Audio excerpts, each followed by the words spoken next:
आधारं सर्वविद्यानां हयग्रीवमुपास्महे। रामानुजदयापात्रं ज्ञानवैराग्यभूषणं श्रीमद्वेङ्कटनाथार्यं वन्दे वेदान्तदेशिकं। लक्ष्मीनाथसमारम्भां नाथयामुनमध्यमाम् अस्मदाचार्यपर्यन्तां वन्दे गुरुपरम्पराम्। वेदान्तदेशिकयति पदपङ्कजषड्पदं पराङ्कुशार्यतनयं श्रये रामानुजं गुरुं। श्रीमते पराङ्कुशरामानुजार्य महादेशिकाय नमः। श्रीमच्छृङ्गशटारिसंयमिवरैः दीक्षास्पदं सादरं श्रीमद्वेदवतं सदेशिकयते पादारविन्दाश्रयं पादूलान्वयदेशिकाबुधवरं वेदान्तिनं सद्गुरुं वाल्मीकिशुकव्याससूक्तिमधुपं नारायणार्यं भजे। पादूलवंशतिलकं गुणसंविराड्यं श्रीरङ्गकायिजमुने पदानुसक्तं वेदान्तदेशिकयतीन्द्रकृपाभिषिक्तं नारायणार्य गुरुवर्यमहं समीडे। श्रीरामानुजयोगीन्द्रवेदान्तार्य उपाश्रयं श्रीरङ्गेशपादविनुतं वरदार्यमहं भजे। श्रीलक्ष्मी नृसिंहदिव्यपादुका सेवकवरदार्य महादेशिकाय नमः। श्रीविष्णुचित्ततुलनन्दनकल्पवल्ले श्रीरङ्गराजहरिचन्दनयोगदृश्यां साक्षात् क्षमा करुणया कमलाभिमान्यां गोदामनन्यशरणं शरणं प्रपद्ये। नीलातुङ्गस्तनगिरितटी सुप्तमुद्बोध्य कृष्णं पारात्यं स्वं श्रुतिशतशिरःसिद्धमर्पयन्ति। सोच्छिष्टायां सृजनिगलितं या कलाकृत्य भुङ्क्ते गोदा तस्यै नमः इदमिदं भूय एवास्तु भूयः। अन्नवयल पुதுமை ஆண்டாள் அரங்கற்கு பன்னு திருப்பாவை பல்பதியம் இன்னிசையால் பாடி கொடுத்தாள் நல்பாமாலை. பூமாலை சூடி கொடுத்தாளே சொல்லு சூடி கொடுத்த சுடற்கொடியே தொல்பாவை பாடி அருளவல்ல பல்வளையாய் நாடினே வேங்கடவர்க்கென்னை விதியன்னவின் மாற்றம் நாம் ಕಡವಾ ವಣ್ಣನೇ ನಲ್ಲ. ಇವತ್ತಿನ ಪಾಶ್ರ ನಾಯಕನಾಯಿ ನೆನ್ನೆ ನಾವು ಸ್ವಲ್ಪ ಫಾಸ್ಟಾಗಿ ಹೋಗಬೇಕು ಅಂತ ಒಂದು ಅಧಿಕವಾಗಿ ಹೇಳ್ಕೊಂಡ್ವಿ. ಪರವಾಗಿಲ್ಲ, ಇವಾಗ ಮ್ಯಾಚ್ ಮಾಡ್ಬೋದು, ಏನು ತೊಂದರೆ ಇಲ್ಲ. ಅದಕ್ಕೋಸ್ಕರ ಅದನ್ನೇ ಹೇಳ್ಕೊಳ್ಳೋಣ. ನಾಯಕನಾಯ್ ನಿன்று ನಂದ கோப்பனுடைய கோயில் காப்பானே கொடித்தோன்றும் தோரண வாசல் காப்பானே மணிக்கதவும் தாழ்த்திரவாய் ஆய சிறுமியரோ முத்து அரை பறை மாயன் மணிவண்ணன் என்னலேவாய் நேர்ந்தான் தூயோமாய் வந்தோம் துழலெழப்பாடுவான் வாயால் முன்னம் மாட்டாதே அம்மா ನೀ ನೇಶ ನಿಲೈಕದವಂ ನೀ ಕೇಳೋ ಎದ್ದಿರ್ತಕ್ಕಂಥ ಎಲ್ಲ ಆತ್ಮಬಂಧುಗಳಿಗೂ ನನ್ನ ನಮಸ್ಕಾರಗಳು. ತಿರುಮಲ ತಿರುಪತಿ ದೇವಸ್ಥಾನದ ವತಿಯಿಂದ ಈ ಉಪನ್ಯಾಸ ಕಾರ್ಯಕ್ರಮವನ್ನು ಸುಬ್ರಹ್ಮಣ್ಯ ನಗರದ ಶ್ರೀನಿವಾಸ ದೇವಸ್ಥಾನದ ಆಡಳಿತ ವರ್ಗ ಮತ್ತು ಹೆಬ್ಬಾರ್ ಶ್ರೀ ವೈಷ್ಣವ ಸಂಘ ಅವರು ಕೈ ಜೋಡಿಸಿ 30 ದಿವಸದ ಕಾರ್ಯಕ್ರಮ ಏರ್ಪಡಿಸಿಕೊಂಡಿದ್ದಾರೆ. ಎಲ್ಲರಿಗೂ ನನ್ನ ನಮನಗಳನ್ನು ತಿಳಿಸಿಕೊಂಡು ಇವತ್ತಿನ ಉಪನ್ಯಾಸ ಕಾರ್ಯಕ್ರಮಕ್ಕೆ ಹೋಗೋಣ. ನಾಯಕನಾಗಿನಿಂದ ಈ ಹಾಡು ಹೇಳಿದ್ವಿ. ಈಗ ಈ 10 ಎಲ್ಲನೂ ಎಬ್ಬಿಸ್ಬಿಟ್ರು. ಎಲ್ಲೇ ಹೇಳಂಗೆ ಕೇಳಿಯೇ ನಾವು ಹಾಡಬೇಕಾದ್ರೆ ಅದೇ ಕೊನೆ ಪಾಶ್ರ. ಅಲ್ಲಿಂದ ಮುಂದಕ್ಕೆ ಯಾರನ್ನೂ ಇಳಿಸಲ್ಲ, ಬೇರೆ ಯಾರು ಸಖಿಗಳನ್ನು ಎಬ್ಸೋದಿಲ್ಲ ಅಷ್ಟೇ. ಇವಾಗ ಅದನ್ನು ಸ್ವೋಪದೇಶಾರ್ಥದಲ್ಲೂ ಹೇಳ್ತಾರೆ, 10 ಇಂದ್ರಿಯಗಳು 10 ಸಖಿಯರನ್ನು ಎಬ್ಸಿದ್ದು 10 ಇಂದ್ರಿಯರಿಗೂ ಹೋಲಿಸ್ತಾರೆ. ಈ 11ನೇದು ಮನಸ್ಸು, 10 ಇಂದ್ರಿಯ ಮತ್ತು 1 ಮನಸ್ಸು. ಆ ಮನಸ್ಸು ಈ ಪದ್ಯವನ್ನು ಮನಸ್ಸಿಗೆ ಹೇಳ್ತಾರೆ. ಯಾಕಂದರೆ ಮನಸ್ಸಿದ್ರೆ ಮಾತ್ರನೇ ಬಾಗಿಲು ತೆಗಿಬೋದು, ಮನಸ್ಸಿದ್ರೆ ಮಾತ್ರನೇ ಬಾಗಿಲು ಒಳಗೂ ಹೋಗ್ಬೋದು. ಇದನ್ನೆಲ್ಲ ಈ ವಿಚಾರನ ತಿಳಿಸ್ಕೊಡ್ತಾರೆ.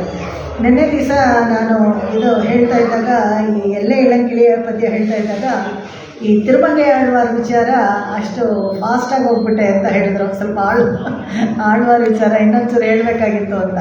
ಸರಿ, ಅದನ್ನು ಒಂಚೂರು ಹೇಳಿಬಿಟ್ಟು ಮುಂದಕ್ಕೆ ಹೋಗ್ತೀನಿ. ತಿರುಮಂಗೈ ವಿಚಾರ ಹೇಳೋಕ್ಕೆ ಯಾವತ್ತೂ ಇಷ್ಟನೇ. ಅದು ತುಂಬ ಸೊಗಸಾದ ರಂಜಕವಾದ ಕಥೆ ಅವ್ರದ್ದು. ಅಷ್ಟೇ ಅಲ್ಲದೆ ಅವ್ರು ಹೇಗೆ ಅಂತ ಹೇಳಿದ್ರೆ ದರೋಡೆಕೋರರಾಗಿದ್ದರು, ಅವರು ಡಕಾಯಿತರಾಗಿದ್ದರು. ಅವ್ರ ತಂದೆನೂ ಇಷ್ಟೇ ಕಲಿಯನ್ ಅಂತ ಹೇಳ್ಬಿಟ್ಟು ಇದು ಬೆಟ್ಟದ ಪ್ರದೇಶದಲ್ಲೆಲ್ಲ ಡಕಾಯಿತಿ ಮಾಡ್ತಾ ಇರೋರು. ಇವರನ್ನು ಎಷ್ಟೋ ನೋಡಿ ತಡೆ ಹಾಕೋಕ್ಕೆ ಚೋಳ ಮಹಾರಾಜ ತುಂಬ ಕಷ್ಟಪಡ್ತಾ ಇದ್ದಂತೆ. ಕೊನೆಗೆ ಏನು ಮಾಡಿಬಿಟ್ಟ, ಇವ್ರನ್ನ ಆಗೋದೇ ಇಲ್ಲ ಅಂತ ಹೇಳ್ಬಿಟ್ಟು ಅವ್ರನ್ನೇ ಬೆಟ್ಟದ ಪ್ರದೇಶಕ್ಕೆ ಒಂದು ಸಾಮಂತ ರಾಜ ಮಾಡಿಬಿಡ್ತಾರೆ ಅವ್ರನ್ನ. ಆವಾಗ ತಿರುಮಂಗೈ ಮನ್ನನ್ ಅಂದ್ಬಿಟ್ಟು ಆ ರಾಜ್ಯಕ್ಕೆ ಬೆಟ್ಟದ ಪ್ರದೇಶಕ್ಕೆ ಸಾಮಂತ ರಾಜ ಮಾಡಿಬಿಡ್ತಾನೆ.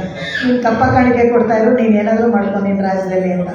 ಆ ಥರ ಸಾಮಂತ ರಾಜರಾಗಿದ್ದವರು ಇವರು. ತಂದೆ ಆದಮೇಲೆ ಇವರು ಸಾಮಂತ ರಾಜ ಆಗಿರ್ತಾರೆ. ಒಂದು ದಿವಸ ಏನಾಗುತ್ತೆ, ಯಾಕೆ ಕಲಿಯನ್ನಂತ ಕೆಲಸ ಕೊಟ್ಟಿದ್ದೆ ಚೋಳ ಮಹಾರಾಜ. ಯಾಕೆಂದರೆ ಆ ಥರ ಅವನು ಕುದುರೆ ಓಡಿಸೋದೇನೋ, ಆನೆ ಮೇಲೆ ಓಡಿಸೋದೇನೋ ಎಲ್ಲ ಒಳ್ಳೆ ತುಂಬ ಭರ್ಜರಿಯಾಗಿ ಹೋರಾಡ್ತಾ ಇದ್ದ ಅವನು. ಅಂಥ ಒಂದು ವೀರ ಅವನು. ಅದಕ್ಕೋಸ್ಕರ ಅವನಿಗೆ ಕಲಿಯನ್ ಅಂತ ಹೆಸರಿಟ್ಟಿದ್ರು. ರಾಜನಿಗೂ ಅವನು ಸಹಾಯ ಬೇಕಾಗ್ತಾ ಇತ್ತು. ಶತ್ರು ಪಕ್ಷದವ್ರು ಯಾರಾದರೂ ಬಂದಾಗ ಕಲಿಯನಿಗೆ ಹೇಳ್ಬಿಟ್ರೆ ಸಾಕು, ಓಡಿಸ್ಬಿಡ್ತಾ ಇದ್ದ ಅವನೇ ಖುದ್ದಾಗಿ. ಏನು ತೊಂದರೆನೇ ಆಗ್ತಾ ಇರಲಿಲ್ಲ ರಾಜನಿಗೆ. ಹಾಗಾಗಿ ಅವನನ್ನು ಸಾಮಂತ ರಾಜ ಮಾಡಿ ಇಟ್ಕೊಂಡಿರ್ತಾರೆ. ಒಂದು ಸತಿ ಇವರು ತಿರುನಲ್ವೇಲಿ ಡಿಸ್ಟ್ರಿಕ್ಟಲ್ಲಿ ಅಣ್ಣನ ಕೊಯಿಲ್ ಅಂತ ಇದೆ. ಸ್ಟೇಟ್ ತಿರುಪತಿ ಥರನೇ ಇದೆ ಆ ದೇವಸ್ಥಾನ. ತಿರುಪತಿಗೆ ತಮ್ಮ ಅಂತ ಹೇಳ್ತಾರೆ ಆ ದೇವಸ್ಥಾನನ, ಅಣ್ಣನ ಕೊಯಿಲ್. ಅಲ್ಲಿ ಆ ಕೊಳದಲ್ಲಿ ಒಬ್ಬಳು ಕುಮಿದಿನಿ ಅಂತ ಒಬ್ಬಳು ಹೂಗಳನ್ನೆಲ್ಲ ಆರಿಸ್ಕೊಳ್ತಾ ಇರ್ತಾಳೆ. ನೋಡೋಕ್ಕೆ ತುಂಬ ಸುಂದರವಾಗಿರ್ತಾಳೆ ಆ ಸ್ತ್ರೀ. ಈ ಇಬ್ಬರು ಯಾದೃಚ್ಛಿಕವಾಗಿ ಬೈ ಆ್ಯಕ್ಸಿಡೆಂಟು ತಿರುಮಂಗೈ ಆಳ್ವಾರ್ ಅಲ್ಲಿಗೆ ಬಂದಿರ್ತಾರೆ ದೇವಸ್ಥಾನಕ್ಕೆ. ಬಂದಾಗ ಈ ಕುಮುದವಲ್ಲಿ ಅವಳ ಹೆಸರು, ಕುಮುದವಲ್ಲಿ ಅವಳ ನೋಡ್ಬಿಟ್ಟು ಆಸೆ ಆಗ್ಬಿಡುತ್ತೆ. ನೀನು ನನ್ನ ಮದುವೆ ಮಾಡ್ಕೊಳ್ತೀಯಾ ಅಂತ ಕೇಳ್ತಾಳೆ. ಅವಳು ಕುಮುದವಲ್ಲಿ ಯಾರು ಅಂತ ಹೇಳಿದ್ರೆ ಈ ಒಂದು ಅಪ್ಸರ ಸ್ತ್ರೀ ಅವರೆಲ್ಲ ವಿಹಾರಕ್ಕೆ ಒಂದು ಸತಿ ಬರ್ತಾರೆ. ಭೂಮಿಗೆಲ್ಲ ಬಂದಾಗ ಗಂಧರ್ವ ಸ್ತ್ರೀಯರು, ಅಪ್ಸರ ಸ್ತ್ರೀಯರು ಎಲ್ಲ ಬಂದಾಗ ಅವ್ರೇನಾಗಿದೆ, ಅವ್ರ ಟೈಮ್ಗೆ ಅವ್ರಿಗೊಂದು ಟೈಮ್ ಸ್ಲಾಟ್ ಇರುತ್ತೆ. ಅಷ್ಟರಲ್ಲಿ ಅವ್ರು ವಾಪಸ್ ಹೊರಟೋಗ್ಬೇಕು. ಇವಳು ತುಂಬ ಚೆನ್ನಾಗಿದೆ ಇಲ್ಲೆಲ್ಲ ಈ ವಿಹಾರ ಮಾಡ್ಕೊಂಡು ಏನು ಮಾಡಿಬಿಟ್ಲು, ಈ ಕುಮುದವಲ್ಲಿ ಸ್ವಲ್ಪ ಲೇಟ್ ಆಗಿಬಿಡುತ್ತೆ. ಎಲ್ಲರೂ ಬಾಕಿ ಅಪ್ಸರಸ್ತ್ರೀ ಜೊತೆಗೆ ಬಂದಿರೋರೆಲ್ಲ ಹೊರಟೋಗ್ತಾರೆ. ಇವಳಿಗೆ ಹೋಗೋಕ್ಕಾಗಲ್ಲ, ಇಲ್ಲೇ ಸಿಕ್ಕಾಕೊಂಡ್ಬಿಡ್ತಾಳೆ. ತುಂಬ ಗಾಬರಿಯಾಗಿ ಅಲ್ಲಿ ಏನು ಮಾಡೋದು ಅಂತ ನೋಡ್ತಾ ಇರಬೇಕಾದ್ರೆ ಅಲ್ಲೊಬ್ಬರು ಪಕ್ಕದಲ್ಲಿ ಋಷಿಗಳು ಒಬ್ಬರು ಬರ್ತಾರೆ. ಅವರಲ್ಲಿ ಸಂಧ್ಯಾವಂದನೆ ಮಾಡೋಕ್ಕೆ ಕೊಳಕ್ಕೆ ಬಂದಾಗ, ಯಾರಮ್ಮ ನೀನು, ಈ ಊರಿನವ್ರಿಗೆ ಅಲ್ಲದೆ ಇರೋ ಥರ ಇದೆಯಲ್ಲ ನೀನು, ಯಾಕೆ ಗಾಬರಿಯಾಗಿದೆ ಅಂತ ಕೇಳ್ತಾರೆ. ಅವಾಗ ಅವಳು ಹೇಳ್ತಾಳೆ, ಇದನ್ನ ನಾನು ವಾಪಸ್ ಹೋಗೋಕ್ಕಾಗೋದಿಲ್ಲ, ಇಲ್ಲೇ ಇರಬೇಕಾಗತ್ತೆ. ಯಾಕಂದರೆ ನಮ್ಮದು ರೂಲ್ಸ್ ಅದೇನೆ, ನಮಗೆ ಅವಕಾಶ ಕೊಟ್ಟಿರೋದು ವಾಪಸ್ ಆ ಟೈಮಲ್ಲಿ ಹೋಗದೆ ಹೋದರೆ ನಾವು ವಾಪಸ್ ಹೋಗೋಕ್ಕಾಗಲ್ಲ ನಮ್ಮ ಲೋಕಕ್ಕೆ ಅಂತ. ಸರಿ, ನೀನೇನು ಯೋಚನೆ ಮಾಡಬೇಡ, ಬಾ ನನ್ನ ಜೊತೆಗೆ ಅಂತ ಹೇಳ್ಬಿಟ್ಟು ಅವ್ರು ತೊಗೊಂಡೋಗಿ ಸಾಕ್ತಾ ಇರ್ತಾರೆ. ಆ ಕುಮುದವಲ್ಲಿ ಒಂದು ದಿವಸ ಇದು ತಿರುಮಂಗೈ ಆಳ್ವಾರ್ ಏನು ಮಾಡ್ತಾರೆ, ನೋಡ್ಬಿಡ್ತಾರೆ. ಮದುವೆ ಮಾಡ್ಕೊಳ್ತೀಯ ಅಂತ ಕೇಳ್ತಾರೆ. ಅವಳು ಒಂದೇ ಗಾಬರಿ, ನನಗದೆಲ್ಲ ಗೊತ್ತಿಲ್ಲ ಅಂತ ಹೇಳ್ತಾಳೆ. ಆಮೇಲೆ ನಮ್ಮ ಅಪ್ಪನ ಕೇಳಬೇಕು ಅಂತಲ್ಲ, ಅವ್ರ ಅಪ್ಪ ಋಷಿ ಹತ್ರ ಹೋಗಿರೋ, ಅದಕ್ಕೆ ನಾನೇ ಕೇಳ್ತೀನಿ ಅಂತ ಹೋಗಿ ಕೇಳ್ತಾರೆ.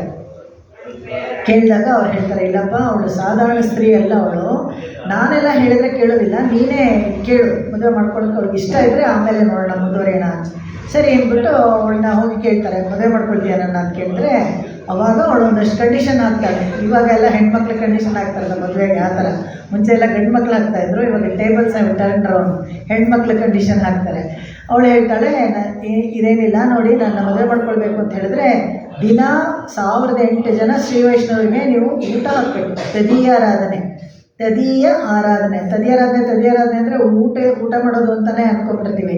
ತದೀಯರು ಅಂತ ಹೇಳಿದ್ರೆ ನಮ್ಮ ಥರನೇ ಭಕ್ತ ಬಾಂಧವರು, ಭಗವಂತನಲ್ಲಿ ಆಸಕ್ತಿ ಇರೋರಿಗೆ ತದೀಯರು ಅಂತ ಹೇಳ್ತಾರೆ. ಅವರಿಗೆ ಆರಾಧನೆ ಅಂತ ಹೇಳಿದ್ರೆ ಅವರನ್ನು ಮರ್ಯಾದೆಯಿಂದ ಬರಮಾಡಿಕೊಂಡು ಅವ್ರಿಗೆ ಊಟ ತಿಂಡಿ ಎಲ್ಲ ಉಪಚಾರ ಎಲ್ಲ ಮಾಡಬೇಕು. ಅದು ತದೀಯ ಆರಾಧನೆ ಅಂತ. ಆ ಥರ ದಿನ ನೀನು 1008 ವೈಷ್ಣವರಿಗೆ 1 ವರ್ಷ ಕಾಲ ಊಟ ಹಾಕಬೇಕು ನೀನು. ಅಷ್ಟಲ್ಲದೆ ನೀನು ಪಂಚಸಂಸ್ಕಾರ ಮಾಡ್ಕೋಬೇಕು. ನೀನು ನಾನು ಮದುವೆ ಮಾಡ್ಕೊಳ್ಬೇಕಂದ್ರೆ ಪಂಚಸಂಸ್ಕಾರ ಮಾಡ್ಕೋಬೇಕು. ಶ್ರೀ ವೈಷ್ಣವ ಧರ್ಮಕ್ಕೆ ನೀನು ಬಂದರೆ ನಾನು ಮದುವೆ ಮಾಡ್ಕೊಳ್ತೀನಿ, ಇಲ್ಲಿರಲಿಲ್ಲ.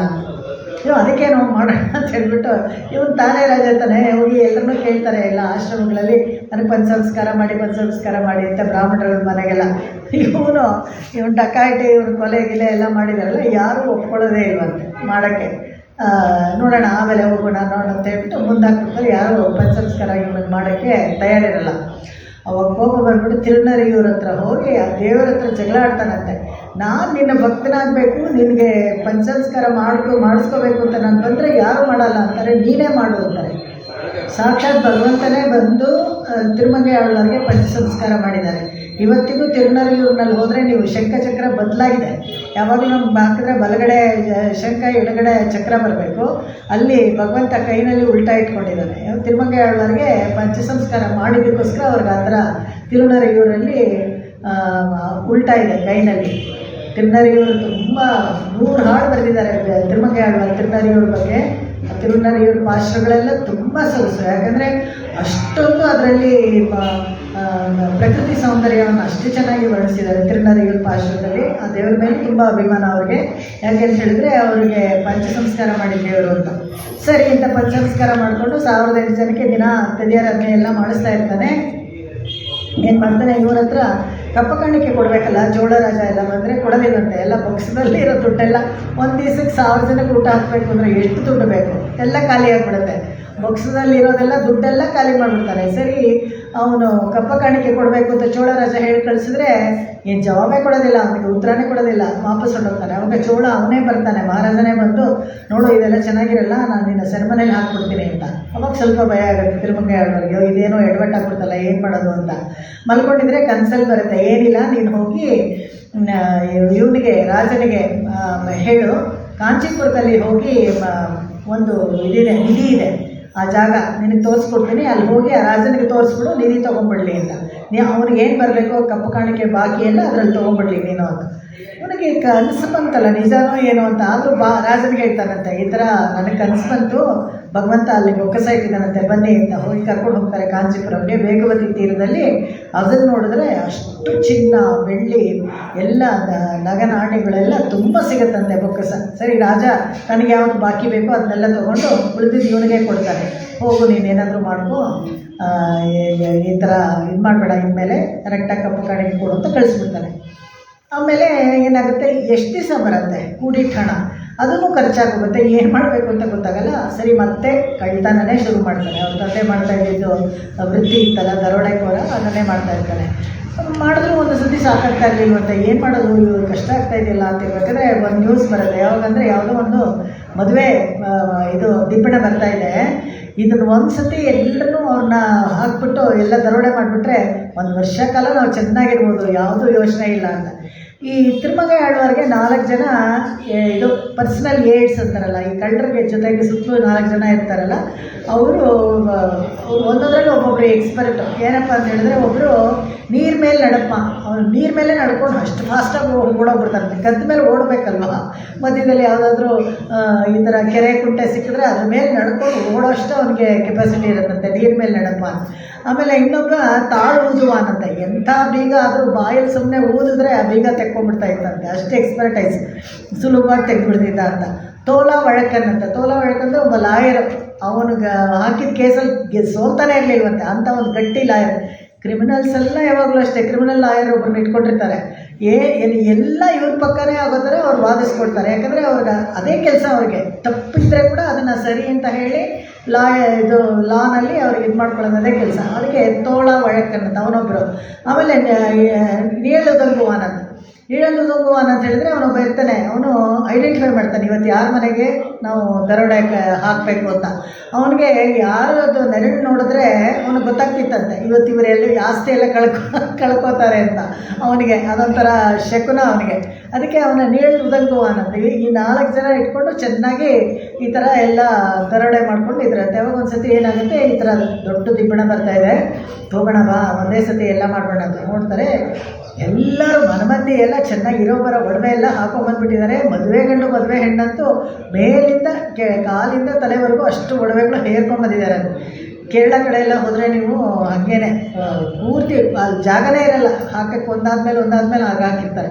ಆ ಥರ ಹಾಕೋದಂತೆ. ತುಂಬ ಖುಷಿ ಆಗ್ಬಿಡುತ್ತೆ. ತಿರುಮಂಗೆ ಆಳ್ವಾರ್ಗೆ ಅಡ್ಡ ಕಟ್ಕೊಂಡು ಕತ್ತಿ ತೊಗೊಂಡು ಕುದುರೆಯಿಂದ ಇಳಿದ್ಬಿಟ್ಟು ಹೇಳ್ತಾರಂತೆ, ಎಲ್ಲ ಒಂದು ಪಂಚೆ ಹಾಕ್ಬಿಟ್ಟು ಎಲ್ಲ ಬಿಚ್ಚಿ ಹಾಕಿ ಒಡವೆ ಅಂತ ಎಲ್ಲರೂ ಎಲ್ಲ ಬಿಚ್ಚಿ ಹಾಕ್ತಾರೆ. ಗಂಟು ಕಟ್ತಾನೆ. ಗಂಟು ಕಟ್ಬಿಟ್ಟು ಇನ್ನೇನು ತೊಗೋಬೇಕು ಅಂತ ನೋಡಿದ್ರೆ ಅದು ಮದುವೆ ಹುಡುಗನ ಕಾಲಲ್ಲಿ ಒಂದು ಉಂಗುರ ಇರುತ್ತೆ ಚಿನ್ನದ್ದು. ಎಲ್ಲ ಹಾಕು ಅಂತ ಹೇಳಿದ್ದೀನಿ, ಏನು ಪ್ರಾಣದ ಮೇಲೆ ನಿಂಗೆ ಆಸೆ ಇಲ್ವಾ, ಹಾಕು ಅಂತಾರೆ. ಇಲ್ಲಪ್ಪ ಅದು ಬಿಗಿಯಾಗಿದೆ, ಬರ್ತಾಯಿಲ್ಲ ಕಾಲುಂಗುರ ಅಂತ ಹೇಳ್ತಾರೆ. ನೀನೇ ತೆಕ್ಕೋಬೇಕಾರೆ ಅಂತ. ನಾನೇ ತೆಕ್ಕೊಳ್ತೀನಿ ಅಂತ ಬಗ್ಗಿ ಕಚ್ತಾರಂತೆ ಬಾಯಲ್ಲಿ ಕಚ್ಚಿ ಆ ಒಬ್ಬರನ್ನು ತೊಗೊಂಡು ಅದನ್ನು ಹಾಕೊಂಡು ಕಟ್ಟಿ ಇನ್ನೇನು ತೆಗಿಬೇಕು ಅಂತ ತೆಗೆದ್ರೆ ಬರೋದೇ ಇರುವಂತೆ, ಭಾರ ಅಂದರೆ ಭಾರ. ಅವಾಗ ಅವಳೇನು ಬುಸ್ಕೊಡ್ತಾ ಇರ್ತಾಳೆ ಮದುವೆ ಹುಡುಗಿ ಅವನ ಕಿವಿನಲ್ಲಿ. ನೋಡ್ತಾಳೆ ಇವಳು, ಏನು ಹೇಳಿದೆ ಅವಳಿಗೆ, ಹೇಳು, ಏನು ಮಂತ್ರ ಹಾಕಿದೆಯಾ ಇದು, ಎತ್ತಕ್ಕಾಗಲ್ವಲ್ಲ ಏನು ಅಂತ. ಇಲ್ಲಪ್ಪ ನಾನೇನು ಹೇಳಿಲ್ಲ ಅಂತ ಹೇಳಂತೆ ಅವಳು. ಅವಾಗ ಅವನು ಮದುವೆ ಹುಡುಗ ಹೇಳ್ತಾನಂತೆ, ಹೌದು ಬಾಯಲ್ಲಿ ಅಂತ ಹೇಳ್ತಾನೆ, ಮಂತ್ರ ಇದೆ ಅದಕ್ಕೆ ಹೇಳ್ತೀನಿ, OTP ಪಾಸ್ವರ್ಡ್ ಏನೋ ಇರಬೇಕಲ್ಲ ಆ ಥರ. ಸರಿ, ಹತ್ತಿರ ಕಿವಿ ಕೊಡ್ತಾರೆ. ತಿರುಮಂಗೆ ಆಳ್ವಾರು ಕಿವಿನಲ್ಲಿ ಅಷ್ಟಾಕ್ಷರಿ ಅವರಿಗೆ ಇದು ಮಾಡ್ತಾರೆ, ಉಪದೇಶ ಮಾಡ್ತಾರೆ. ತಕ್ಷಣ ಇನ್ಸ್ಟೆಂಟಾಗಿ ಚೇಂಜ್ ಆಗಿಬಿಡ್ತಾರಂತೆ. ಹೆಂಗೆ ಅಂದರೆ ಮ್ಯಾಜಿಕಲ್ ಚೇಂಜ್. ಅಷ್ಟಾಕ್ಷರಿ ಅನ್ನೋದು ಆ ಥರ ಒಂದು ತೂಯ್ಮೆಯಾನ ಮಂತ್ರ. ತೂಯ್ಮೆಯಾನ ಅಂದರೆ ಪವಿತ್ರವಾದ ಮಂತ್ರ. ಅದಕ್ಕೆ ಬೆಲೆ ಕಟ್ಟಕ್ಕೆ ಆಗದೇ ಇರೋವಂಥ ಮಂತ್ರ. ಅದನ್ನು ಯಾರು ಪಡ್ಕೊಂಡಿರ್ತಾರೋ ತುಂಬ ಅದೃಷ್ಟವಂತರು. ಅದಕ್ಕೆ ಮಂತ್ರರತ್ನ ಅಂತ ಹೇಳ್ತಾರೆ. ಮಂತ್ರಗಳಲ್ಲೆಲ್ಲ ಮಂತ್ರರತ್ನ, ಸ್ತೋತ್ರಗಳಲ್ಲೆಲ್ಲ ಸ್ತೋತ್ರರತ್ನ ಆಳವಂದಾರು ಬರಬೇಕು.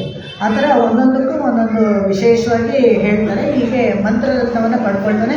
ತಕ್ಷಣ ಬದಲಾಗ್ಬಿಡ್ತಾನಂತೆ ಎಲ್ಲ. ಅವಾಗ ಮಾಡಿನೇನ್ ಮಾಡಿ ಮನಂಗಿನೇನ್ ಮನತ್ತಾಲ್ ಇಷ್ಟು ಶುರು ಮಾಡ್ತಾರೆ ಹಾಡಕ್ಕೆ. ಇಷ್ಟು ದಿವಸ ಹೀಗೆಲ್ಲ ಕಾಲ ಕಳೆದ್ಬಿಟ್ನಲ್ಲ ಅಂತ ತುಂಬ ಬೇಜಾರಾಗಿ ಕ್ಷಮಾಪಣೆ ಕೇಳ್ಕೊಳ್ತಾರೆ. ಕ್ಷಮಾಪಣೆ ಕೇಳಿಕೊಂಡು ಎಲ್ಲ ಭಗವಂತನ ಗುಣಗಾನ ಹಾಡಿಕೊಂಡು 96 ದಿವ್ಯದೇಶವನ್ನು ಕಾಲ್ನಡಿಗೆಯಲ್ಲೇ ಎಲ್ಲ ಕಡೆ ಹೋಗಿ ಮಂಗಳಾಶಾಸನ ಮಾಡ್ತಾರೆ. ಅದೊಂದು ವಿಶೇಷ. ಅಷ್ಟೇ ಅಲ್ಲದೆ 11 ಗರುಡೋತ್ಸವ. ಈ ತಿರುವಾಲಿ ಕ್ಷೇತ್ರ ಇತ್ತಲ್ಲ, ವೈಲಾಲಿ ಮಣಮಾಳನ್ ಆ ದೇವರು ಮತ್ತು ಈ ಇದು ತಾಯಾರು, ಈ ಮದುವೆ ಹುಡುಗಿ ಮದುವೆ ಹುಡುಗ ಇಬ್ಬರು ಇದ್ರಲ್ಲ, ಬೇರೆ ಯಾರಲ್ಲ, ಸಾಕ್ಷಾತ್ ಭಗವಂತನೇ ಆ ಥರ ಮದುವೆ ಗಂಡು ಮದುವೆ ಹೆಣ್ಣು ಥರ ಬಂದಿರ್ತಾರೆ. ಇವನಿಗೆ ಗೊತ್ತಿಲ್ಲ ಆ ಥರ. ಆಮೇಲೆ ಇವ್ರ ಕಿವಿನಲ್ಲಿ ಸಾಕ್ಷಾತ್ ಭಗವಂತನೇ ಅಷ್ಟಾಕ್ಷರಿಗೆ ಹೇಳಿರೋದು.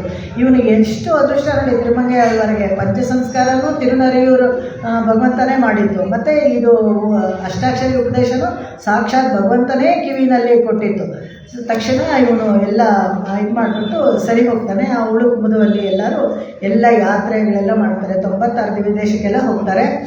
ಹೀಗೆ ಆ ವೈಲಾಲಿ ಸುತ್ತಲೂ ಒಂದು 11 ದಿವ್ಯದೇಶ ಇದೆ. ಅದಕ್ಕೆ ಒಂದು ಗರುಡೋತ್ಸವ ಮಾಡ್ತಾರೆ ವರ್ಷಕ್ಕೊಂದ್ಸತಿ. ಎಲ್ಲ ಅಲ್ಲಿ ಮಣಿಮಾಡ ಕೋವಿಲ್ ಅಂತ ಒಂದು ದೊಡ್ಡ ದೇವಸ್ಥಾನ, ಅಲ್ಲಿ ಬರ್ತಾರೆ. ಅಲ್ಲಿ ಬಂದುಬಿಟ್ಟು ಎಲ್ಲ 11 ಎಲ್ಲ ಒಂದೇ ಥರ ಇರುತ್ತೆ, ಯೂನಿಫಾರ್ಮ್ ಆಗಿ ಗರುಡ ಸೇವೆ ನೋಡೋಕ್ಕೆ ತುಂಬ ಚೆನ್ನಾಗಿರುತ್ತೆ.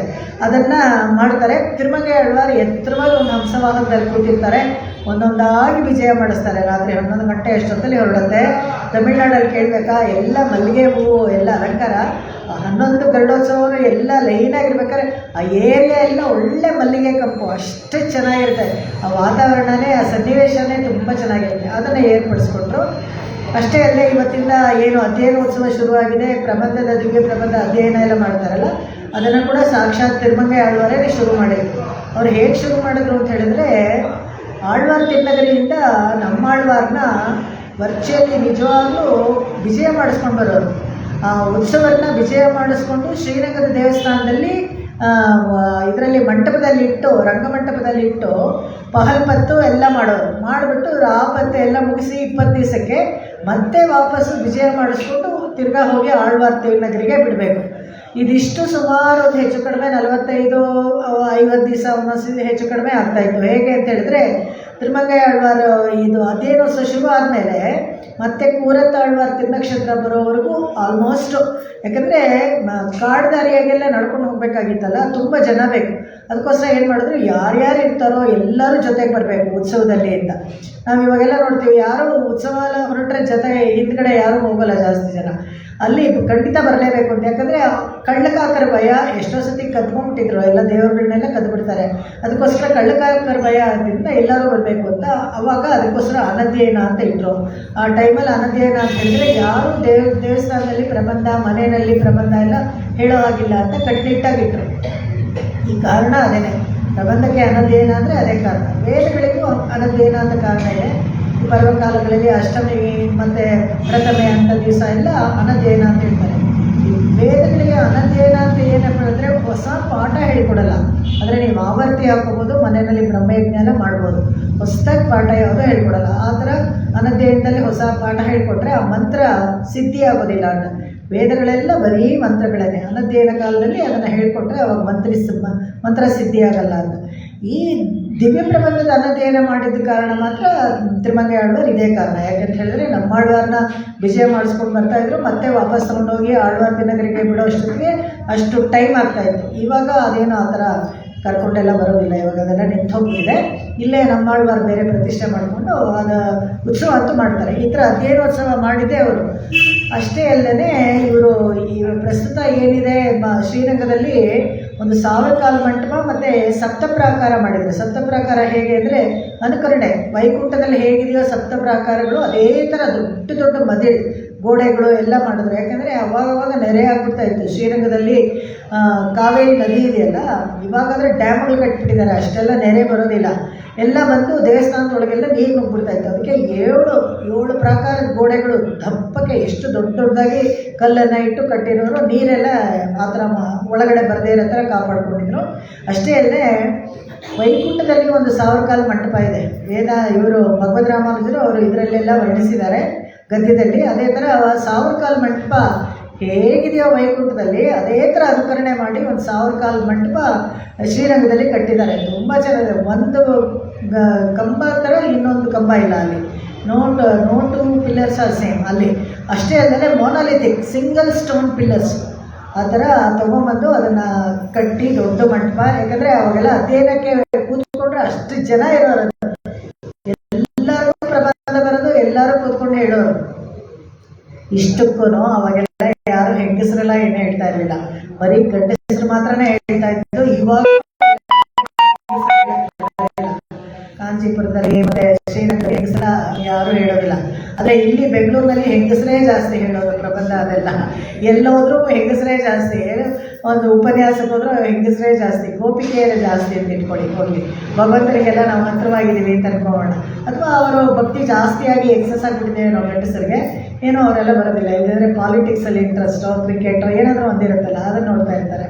ಹೇಗೆ ಇರಲಿ ಅವರವ್ರ ರುಚಿ ಅಭಿರುಚಿ ಅದು. ಯಾಕಂದರೆ ಪ್ರಯಾರಿಟೀಸ್ ಅನ್ನೋದು ಬಲವಂತ ಮಾಡೋಕ್ಕಾಗಲ್ಲ. You cannot make a horse drink water ಅಂತ. You can take it to the point, ಆದರೆ ಅದನ್ನು ಬಲವಂತವಾಗಿ ಕೂಡ್ಸೋಕ್ಕಾಗಲ್ಲ. ಯಾರಿಗೆ ಅದರಲ್ಲಿ ರುಚಿ ಇದೆಯೋ, ಯಾರಿಗೆ ಭಗವಂತ ಆ ಯೋಗ ಕೊಡ್ತಾನೋ, ಇವ್ರಿಗೆ ಆಸೆ ಅಭಿರುಚಿ ಉಂಟು ಮಾಡಿಸೋದೇ ಭಗವಂತನೇ.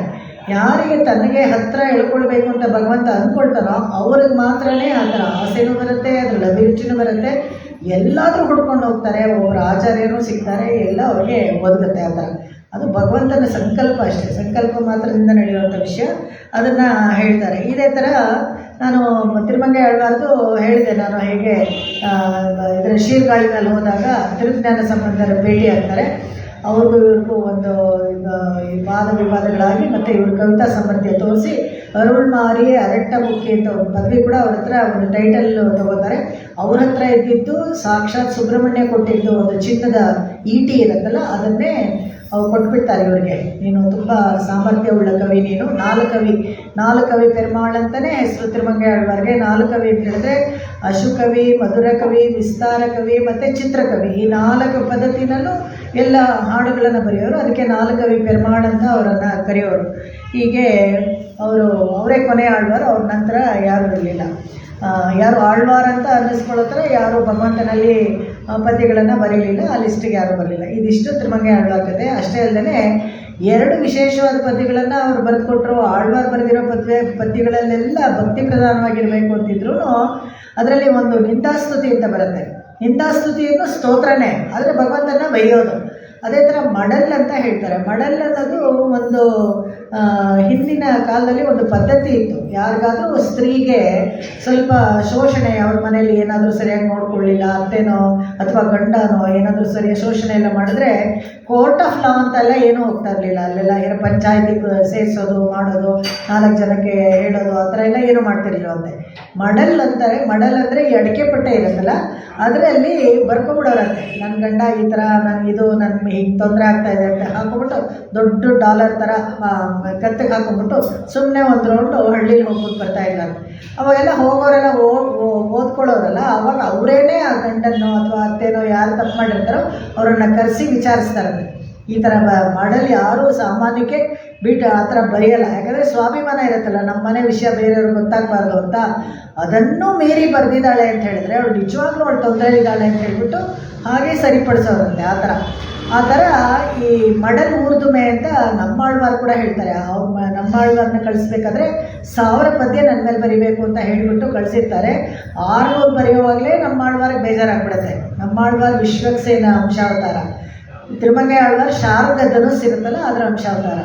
ಅವರು ಅಷ್ಟು ಬೇಜಾರಾಗ್ಬಿಡುತ್ತೆ, ನಾನು ವಾಪಸ್ ಬರ್ತೀನಿ ಅಂತ. ನೀನೇನು ಇಷ್ಟಾದರೂ ಎದುರುಗಡೆ ದರ್ಶನ ಸಮಾನಾಕಾರವಾಗಿ ಒಂದು ರೂಪ ನನಗೆ ತೋರಿಸ್ಲಿಲ್ವಲ್ಲ, ನನ್ನ ಭಕ್ತಿಲಿ ಏನಾದರೂ ಇದು ಚ್ಯುತಿ ಇದೆಯಾ, ಏನೋ ಗೊತ್ತಾಗಲಿಲ್ವಲ್ಲ ಅಂತ ಹೇಳ್ಬಿಟ್ಟು, ನೋಡು ನಾನು ಮಡಲ್ ಊರ್ದುಮೆ ಮಡಲ್ ಬರೀತೀನಿ ನೋಡ್ಕೋ ಅಂತ ಎದುರಿಸ್ತಾರಂತೆ ನಮ್ಮಾಳ್ವಾರು. ಅಂದರೆ ಬರೀಲಿಲ್ಲ.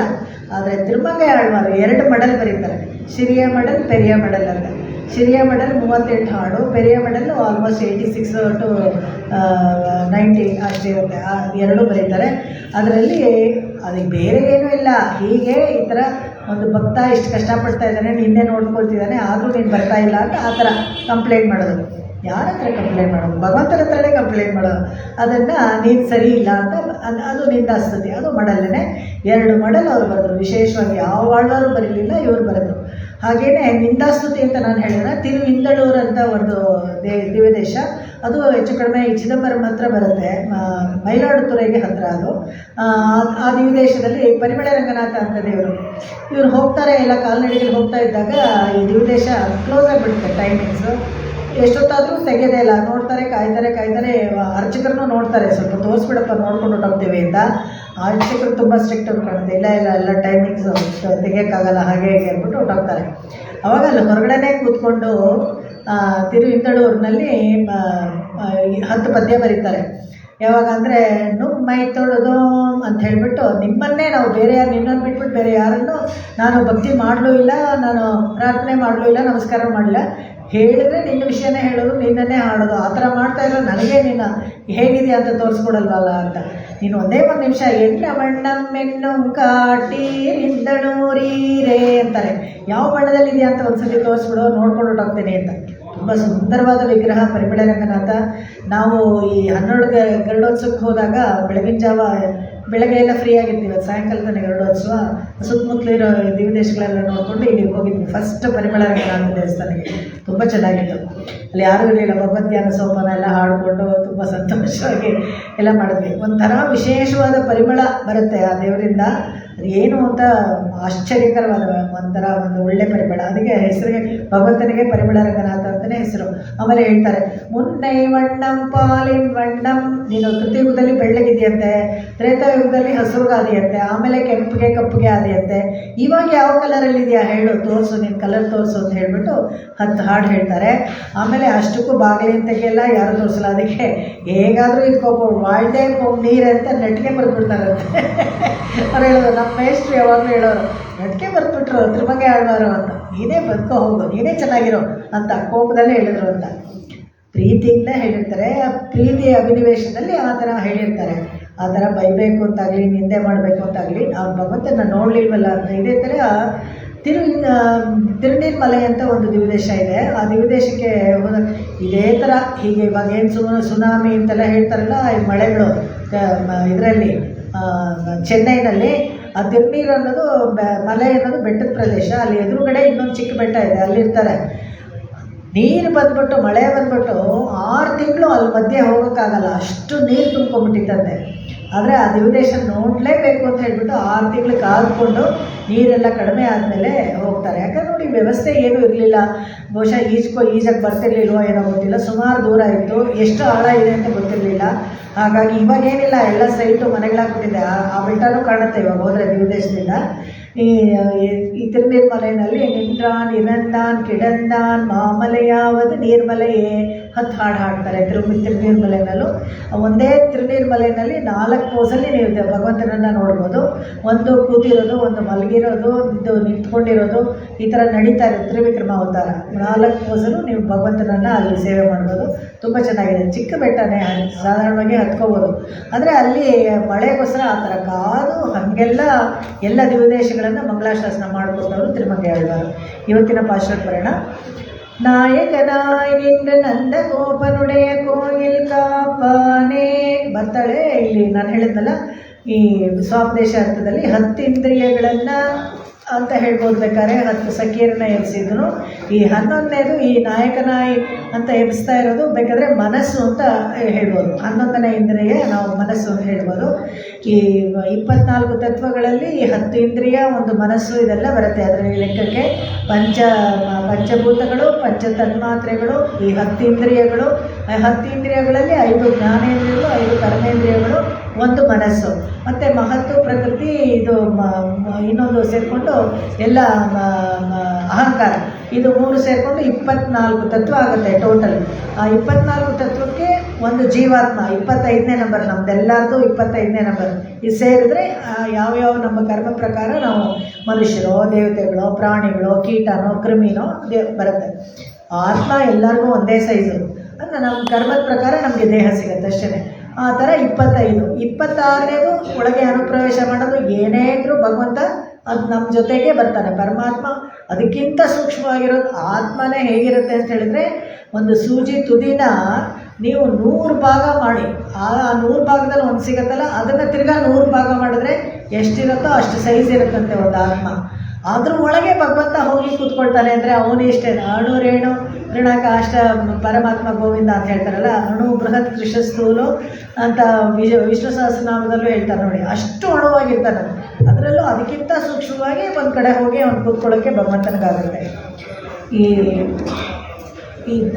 ಇದರಲ್ಲಿ ಸಮುದ್ರ ತೀರದಲ್ಲೋ ಅಥವಾ ನದಿ ಪಕ್ಕದಲ್ಲೆಲ್ಲ ಹೋಗ್ತಾ ಇದ್ದರೆ ಈ ನೀರು ಬಿದ್ದಂಗೆ ಆಗುತ್ತೆ ಅಷ್ಟೇ. ನಮ್ಮ ನೀರು ಕಣ್ಣಿಗೂ ಕಾಣಿಸಲ್ಲ. ಒಂದು ಶೀಕರ ಅಂತಾರೆ ಅದಕ್ಕೆ. ಆ ಶೀಕರ ಒಂದು ಸ್ಪೆಕ್ ಆಫ್ ವಾಟರ್ ತಣ್ಣಗಾಗತ್ತೆ ಅಷ್ಟೇ, ಕಣ್ಣಿಗೂ ಕಾಣಿಸಲ್ಲ. ಅಂಥ ಒಂದು ಸ್ಪೆಕ್ಕಲ್ಲಿ ಕೂಡ ಭಗವಂತ ಹೇಗಿರ್ತಾನೆ ಅಂದರೆ, ಒಂದು ದೊಡ್ಡ ಫುಟ್ಬಾಲ್ ಗ್ರೌಂಡಲ್ಲಿ ಧಾರಾಳವಾಗಿ ಒಂದು ಕಡೆ ಕೂತಿರೋ ಥರ ಕೂತಿರ್ತಾನಂತೆ. ಅಂದರೆ ಆ ಥರ ಅದಕ್ಕಿಂತ ಅಷ್ಟು ಸೂಕ್ಷ್ಮವಾಗಿ ಭಗವಂತ ಅಲ್ಲಿ ಕೂತ್ಕೊಳ್ಳೋಕೆ ಅವನಿಗಾಗುತ್ತೆ. ಆ ಥರ ಭಗವಂತನ ಸೈಜು, ಆತ್ಮನ ಸೈಜೆಲ್ಲ ತುಂಬ ಸೂಕ್ಷ್ಮ. ಅದಕ್ಕೇ ವೈಕುಂಠದಲ್ಲಿ ಎಲ್ಲರೂ ಒಟ್ಟಿಗೆ ಹೋಗ್ಬಿಟ್ರೆ ಎಲ್ರಿಗೂ ಜಾಗ ಇರುತ್ತೆ ಅಂತ ಹೇಳಿದ್ರೆ ಇರುತ್ತೆ. ಯಾಕಂದರೆ ಅಲ್ಲೇನು ಈ ಥರ ಸ್ಥೂಲವಾಗಿ ಇರೋದಿಲ್ಲ, ಎಲ್ಲ ಸೂಕ್ಷ್ಮ ಸ್ವರೂಪದಲ್ಲಿ ಇರ್ತಾರೆ. ಅಷ್ಟಲ್ಲೇ ಈ ಇಡೀ ಪ್ರಕೃತಿ ಮಂಡಲ ಎಷ್ಟಿರುತ್ತೋ ಸೈಜು ಅದಕ್ಕೆ 3ರಷ್ಟು ದೊಡ್ಡದಾಗೂ ಇರುತ್ತೆ ಅಲ್ಲಿ.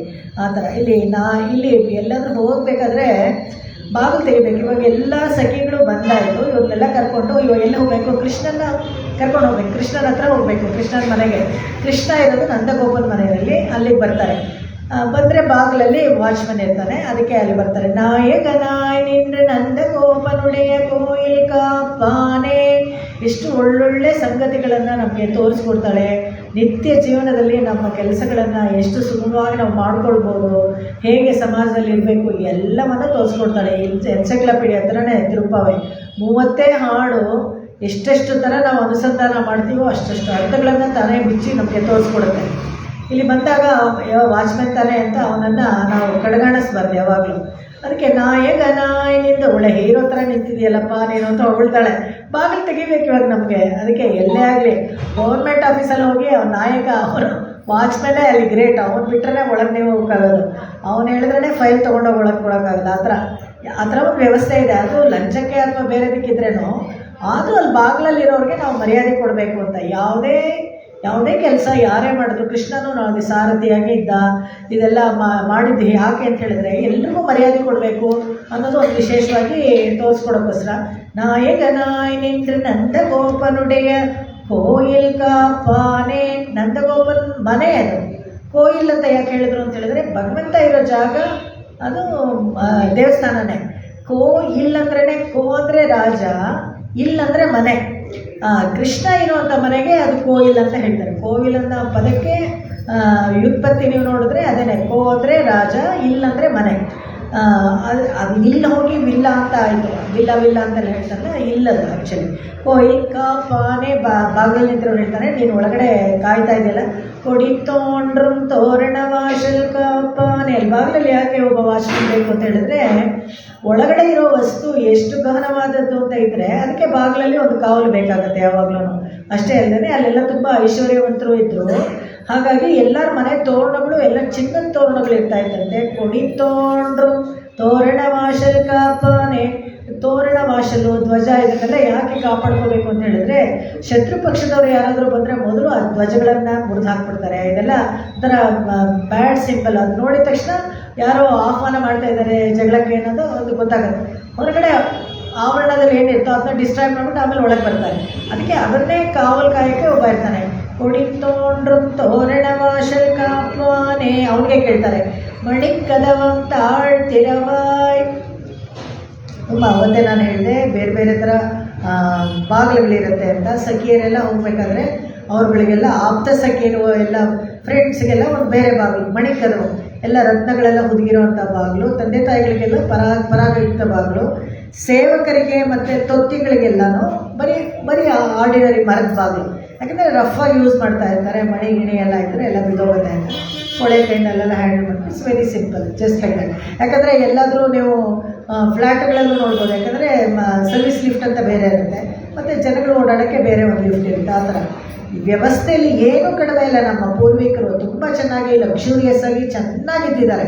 ನಾವೇ ಇವಾಗ ದರಿದ್ರವಾಗಿರೋದು. ಹಂಗೆ ನೋಡಿದ್ರೆ ಈ 20-30 ಮನೆ ಕಟ್ಕೊಳ್ಳೋದು, 30-40 ಮನೆ ಕಟ್ಕೊಂಡು ಅದೇನೋ ದೊಡ್ಡದು ಅನ್ನೋ ಥರ ಮೆರಿತಾ ಇರ್ತೀವಿ. ಎಲ್ಲ ತುಂಬ ಚೆನ್ನಾಗಿದ್ದವರು ಎಲ್ಲನೂ ಐಶ್ವರ್ಯವಂತವಾಗಿ. ಪ್ರತಿಯೊಬ್ಬರ ಮನೆಯಲ್ಲೂ 5 ಲಕ್ಷ ಕುಟುಂಬದಲ್ಲೂ ಅಷ್ಟಷ್ಟು 10,000 ಹಸು ಇತ್ತು ಅಂತ ಇದ್ದರೆ ನೋಡಿ ಎಷ್ಟು ಐಶ್ವರ್ಯವಂತರಾಗಿದ್ದರು ಎಲ್ಲರೂ ಅಂತ. ಎಲ್ಲರೂ ಐಶ್ವರ್ಯವಂತರಾಗಿದ್ದರು. ಮಣಿ ಕದವು ತಾಳ್ತಿರವ ಅಂತ ಹೇಳ್ತಾರೆ. ಈ ಮಣಿ ಸ್ವಾಪದೇಶ ಅಂತ ಆಮೇಲೆ ಹೇಳ್ತೀನಿ. ಬಾಗಿಲುಗಳಿಗೆ ವಿಶೇಷವಾಗಿ ತುಂಬ ಚೆನ್ನಾಗಿ ತೋರಿಸ್ಕೊಟ್ಟಿದ್ದಾರೆ. ಸಮಯನೂ ಇದೆ ನಮಗೆ, ಯಾಕಂದರೆ ಅಪ್ಡೇಟ್ ಆಗಿಬಿಟ್ವಿ ಮಾಸ್ಟರ್ ವಯಸ್ಸು. ಸೊ ಹಾಗಾಗಿ ಅದರಲ್ಲಿ ನಾನು ಹೇಳ್ತೀನಿ.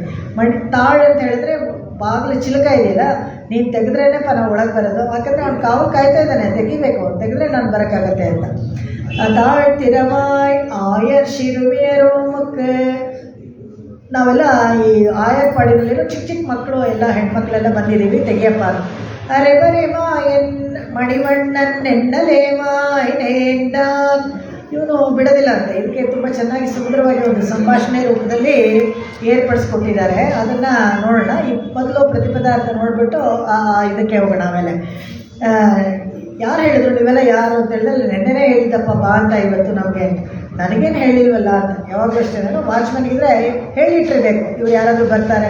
ದೊಡ್ಡ ದೊಡ್ಡ ಫ್ಲ್ಯಾಟ್ಗಳೆಲ್ಲ ಪಾಸ್ವರ್ಡ್ ಕೊಡ್ತಾರೆ, ಆ ನಂಬರ್ ಹೇಳಿದ್ರೇ ಓಪನ್ ಆಗೋದು. ನಮಗೆ OTP ಥರ ಬರುತ್ತೆ, ಅಲ್ಲಿ ಎಂಟ್ರಿ ಆದರೆ. ಅದೇ ಥರ ಇಲ್ಲಿ ನನಗೇನು ಹೇಳಿರ್ಲಿಲ್ವಲ್ಲ ಅಂತ ಹೇಳ್ತಾನೆ. ತೂಯೋ ಅಮ್ಮಾಯ್ ಯಾಕೆ ಬಂದಿದ್ದೀರಾ ಅಂತ ಕೇಳ್ತಾರೆ ಅವನು ವಾಚ್ಮೆನು. ತೂಯೋ ಅಮ್ಮಾಯ್ ಬಂದೋ ತುಳಲೆಳಪಾಡುವಾನ್. ತುಂಬ ಭಕ್ತಿಯಿಂದ ನಾವೆಲ್ಲ ಶುಚಿಯಾಗಿ ಬಂದಿದ್ದೀವಿ, ಸ್ನಾನ ಮಾಡಿಕೊಂಡು ಶುಭ್ರವಾಗಿ ಬಂದಿದ್ದೀವಿ. ಯಾಕೆ ಬಂದ್ರಿ ಅಂತೇಳಿ ತುಳಲೆಳಪಾಡುವಾನ್, ಸುಪ್ರಭಾತ ಹೇಳಕ್ಕೆ ಬಂದಿದ್ದೀವಿ. ಅಯ್ಯೋ ಒಳ್ಳೆ ಕೆಲಸ ಆಯಿತು. ನನ್ನನ್ನು ಇಲ್ಲಿ ಕಾವಲಿಟ್ಟಿರೋದೇ ಯಾರೋ ನನ್ನ ನಿದ್ದೆ ಕೆಡಿಸ್ಬಾರ್ದು ಅಂತ ವಾಚ್ಮ್ಯಾನ್ ಕೆಲಸಕ್ಕೆ ಇಟ್ಟಿದ್ದಾರೆ. ನೀವು ಬಂದು ನಾವು ನಿದ್ದೆ ಎಬ್ಬಿಸ್ತೀರಾ ಅಂದರೆ ನಾನು ಬಿಡ್ತೀನಿ, ಖಂಡಿತ ಬಿಡೋದಿಲ್ಲ ಒಳಗೆ ಅಂತ ಹೇಳ್ತಾನೆ. ತುಳೆಲೆಡಪಾಡುವಾನ್, ಅದಕ್ಕೆ ಆಗೋದಿಲ್ಲ ಅಂತ ಹೇಳ್ತಾರೆ. ಅದಕ್ಕೆ ಇವರೆಲ್ಲ ಹೇಳ್ತಾರೆ, ವಾಯಾಲ್ ಮುನ್ನ ಮಾತಾಡೇ ಅಮ್ಮ, ಆಗೋಲ್ಲ ಮಾಡಲ್ಲ ಆಮೇಲೆ ಬನ್ನಿ ಅಂತೆಲ್ಲ ಹೇಳ್ಬಿಡಪ್ಪ ನೀನು ಅಂತ ಇವ್ರು ಕೇಳ್ತಾರೆ. ನೀನೇಶ ನಿಲೈಕಲವಂ ನೀ ಕೇಳೋರೆಂಬಾಯ್. ಇವ್ರಿಗೆ ಏನಾಯಿತು, ಒಳ್ಳೆ ಥರದಲ್ಲಿ ಮಾತಾಡಿದ್ರೆ ಅವ್ನು ತೆಗಿತಾನೆ ಅಂತ ಗೊತ್ತಾಯಿತು. ಅದಕ್ಕೆ ನೀನೇಶ ನೇಯ ನಿಲೈಕಲವಂ ಅಂತಲೂ ಇದೆ ಒಂದು ಪಾಠ ಭೇದ. ಅದು ನೇಷ ಅಂದ್ರೂ ಒಂದೇ, ನೇಯ ಅಂದರೂ ಒಂದೇ. ಅಂದರೆ ನೀನು ಮನಸ್ಸು ಮಾಡಿದ್ರೆ ನೀನು ಬಾಗಿಲು ತೆಗಿಬೋದು, ನೀನು ಬಾಗಿಲು ತೆಗೆದು ಒಳಗಡೆಯಿಂದ ಚಿಲ್ಕ ತೆಗೆದ್ರೆ ನಾವು ಬರ್ಬೋದು ಅಂತ ಹೇಳ್ತಾರೆ. ಇಲ್ಲಿ ಈ ಸ್ವಾಪದೇಶ ಅರ್ಥ ತುಂಬ ಗಹನವಾಗಿದೆ. ಇದಕ್ಕೆ ಹೇಗೆ ಅಂತ ಹೇಳಿದ್ರೆ, ಮೂರು ವಸ್ತುಗಳು. ಯಾಕೆಂದರೆ ಇದರಲ್ಲಿ ನಮಗೆ ಪರಿಚಯ ಆಗುವಂಥದ್ದು 3 ಏನಪ್ಪ ಅಂದರೆ ಪ್ರಮಾಣ, ಪ್ರಮೇಯ, ಪ್ರಮಾತ ಅಂತ. ಈಗ ನೋಡಿ, ಸ್ವಲ್ಪ ಈ 10 ಸಖಿಗಳನ್ನ ಸುಮ್ಮನೆ ಎಬ್ಸೋದು ಅದಂತೆಲ್ಲ ಆಗ್ಬಿಟ್ರೆ ಕೂಡ ಈ ಮುಂದೆ ಬರೋ ಎಲ್ಲದರಲ್ಲೂ ಸ್ವಾಪದೇಶ ಅರ್ಥ ಎಲ್ಲ ಸ್ವಲ್ಪ ಗಹನವಾಗಿರುತ್ತೆ. ಅಂದರೆ ಫಿಲಸಾಫಿಕಲ್ ಆಗಿ ನಾವು ಸ್ವಲ್ಪ ಕೇರ್ಫುಲ್ಲಾಗಿ ಕೇಳ್ಕೋಬೇಕು. ಏನು ಡೀಪಾಗಿ ಆಂಡಲ್ಲಿ ಹೇಳ್ತಾ ಇದ್ದಾಳೆ ಆ ವಿಷಯವನ್ನು ನಾವು ಕೇಳ್ಕೋಬೇಕು. ಪ್ರಮಾಣ, ಇವ್ರಿಗೆ ಭಗವಂತನನ್ನು ನಂಬಬೇಕು, ಭಗವಂತ ಯಾರು ಅಂತ ಎಲ್ಲ ತಿಳ್ಕೊಳ್ಬೇಕು ಅಂದರೆ ಪ್ರಮಾಣ ಇರಬೇಕು. ಪ್ರಮಾಣ ಅಂದರೆ ಪ್ರೂಫು. ಇದಕ್ಕೆ ಪ್ರಮಾಣ ಏನು? ಭಗವಂತನ ವಿಚಾರಗಳಲ್ಲೆಲ್ಲ ನಾವು ತಿಳ್ಕೊಳ್ಬೇಕು ಅಂದರೆ ಶ್ರುತಿ, ಸ್ಮೃತಿ, ಬ್ರಹ್ಮಸೂತ್ರಗಳು, ಪ್ರಬಂಧಗಳು ಮತ್ತು ಉಪನಿಷತ್ ಸಾರಗಳು, ಇವೆಲ್ಲನೂ ದಾಸರ ಪದಗಳು, ಇವೆಲ್ಲ ಪ್ರಮಾಣಗಳು ಎಲ್ಲ ಬರೆದಿಟ್ಟಿದ್ದಾರೆ ಆಗಲೇ. ಅದೇನೇ ಪ್ರಮಾಣಗಳು. ಅದರ ಮೂಲಕ ನಾವು ತಿಳ್ಕೊಳ್ಬೇಕಾಗತ್ತೆ ಭಗವಂತನ ವಿಷಯ. ಪ್ರಮೇಯ ಯಾರಪ್ಪ ಅಂತ ಹೇಳಿದ್ರೆ ಯಾರ ವಿಷಯ ತಿಳ್ಕೊಬೇಕು? ಈ ಸ್ಮೃತಿ, ಶ್ರುತಿ, ಪ್ರಮಾಣಗಳನ್ನೆಲ್ಲ ಇಟ್ಕೊಂಡು ಯಾರ ವಿಷಯ ನಾವು ತಿಳ್ಕೊಬೇಕು ಅಂದರೆ ಯಾರ ವಿಷಯನೂ ಇಲ್ಲ, ಭಗವಂತನ ವಿಷಯನೇ. ಪ್ರಮೇಯ ಅಂದರೆ ಉದ್ದೇಶ ಏನು? ಭಗವಂತನ ವಿಚಾರನೇ ತಿಳ್ಕೊಳ್ಬೇಕು. ಒಳಗಡೆ ನಾವು ಹೋಗಿ ಎಬ್ಬಿಸ್ಬೇಕು ಅಂತ ಈ ಬಗಲಲ್ಲಿರೋ ಇವರನ್ನು ದ್ವಾರಪಾಲಕರನ್ನ ಕರೀತಾ ಇದ್ದಾರೆ ಅಂದರೆ ಒಳಗಡೆ ಇರೋ ಭಗವಂತನನ್ನು ಹೋಗಿ ಕಾಣಬೇಕು. ಅದೇನೇ ಮೇಯ್ನು ಉದ್ದೇಶ ಅಲ್ಲಿ. ಆ ಉದ್ದೇಶ ಯಾರಪ್ಪ? ಪ್ರಮೇಯ ಯಾರಪ್ಪ ಅಂದರೆ ಭಗವಂತ. ಪ್ರಮಾತ ಯಾರು ಅಂತ ಹೇಳಿದ್ರೆ ನಾವುಗಳೆಲ್ಲವೇ ಅಂತ ಅನ್ಕೋಬೇಕು. ಆದರೆ ನಮಗಿಂತ ಮುಂಚೆ ಒಬ್ಬರು ಇರಬೇಕು. ಯಾಕಂದರೆ ಹೇಗೆ ಒಳಗೆ ಹೋಗಬೇಕು, ಹೇಗೆ ಬಾಗಿಲನ್ನು ತೆಗೆಸ್ಕೊಳ್ಬೇಕು ಅಂತ ಗೊತ್ತಿರೋರೊಬ್ಬರನ್ನ ಮುಂದೆ ಇಟ್ಕೊಂಡು ನಾವು ಹೋಗಬೇಕು. ಇದು ಯಾರಪ್ಪ ಅಂತ ಹೇಳಿದ್ರೆ ಆಚಾರ್ಯರು ಅಂತ ಹೇಳ್ತಾರೆ. ಸ್ವಾಪದೇಶ ಅರ್ಥದಲ್ಲಿ ಇದನ್ನು ಪ್ರಮಾತ ಬಂದು ಆಚಾರ್ಯರು ಅಂತ. ನಮಗೆ ಪೂರ್ವಿಕರೇ ಇಲ್ಲ. ಈ ಶ್ರೀ ವೈಷ್ಣವ ಸಂಪ್ರದಾಯಕ್ಕೆ ನಾಥಮುನಿಗಳೇ ನಮ್ಗೆ ಆಚಾರ್ಯರು. ನಾವು ಪ್ರಬಂಧದ ಕಥೆಯನ್ನು ಕೂಡ ಹೇಳಿದ್ದೆ, ಹೇಗೆ ಎಲ್ಲ ನಾವು ಕಳ್ಕೊಂಡ್ಬಿಟ್ಟಿದ್ವಿ.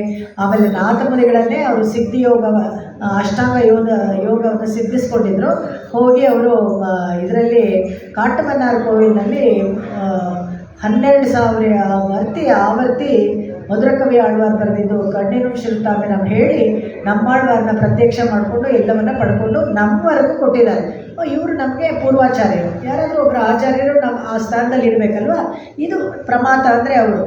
ಇಲ್ಲಿ ನಾಯಕನಾಯ್ ನಿಂದ್ರೆ ನಂದಗೋಪನುಡಿಯ ಕೋಯಿಲ್ ಕಾಪಾನೆ, ಅವನೇನೋ ಕಾಪಾಡ್ತಾ ಇದ್ದಾನಲ್ಲ, ಏನನ್ನ ಅಂತ ಹೇಳಿದ್ರೆ ಸ್ವಾಪದೇಶ ಅರ್ಥದಲ್ಲಿ ಸ್ಪೆಷಲ್ ಸೀಕ್ರೆಟ್ ಮೀನಿಂಗ್ ಏನಪ್ಪ ಈ ಕೋವಿಲ್ ಅಂತ ಹೇಳಿದ್ರೆ ಮೂಲ ಮಂತ್ರವನ್ನು ಕಾಯ್ತಾ ಇದ್ದಾನಂತೆ. ಯಾಕೆಂದರೆ ಎಲ್ಲೆಲ್ಲೋ ಯಾರಿಗೋ ಹಂಗೆ ಕೊಟ್ಬಿಡ್ಬಾರ್ದು. ಯಾರು ಗೌರವ ಪಡಿಸಲ್ವೋ, ಯಾರು ಅದಕ್ಕೆ ಗೌರವ ಕೊಡೋದಿಲ್ವೋ ಆ ಮಂತ್ರವನ್ನು ಹಾಗೆ ಸುಮ್ಮನೆ ಎಲ್ಲ ಕೊಟ್ಬಿಡ್ಬಾರ್ದು.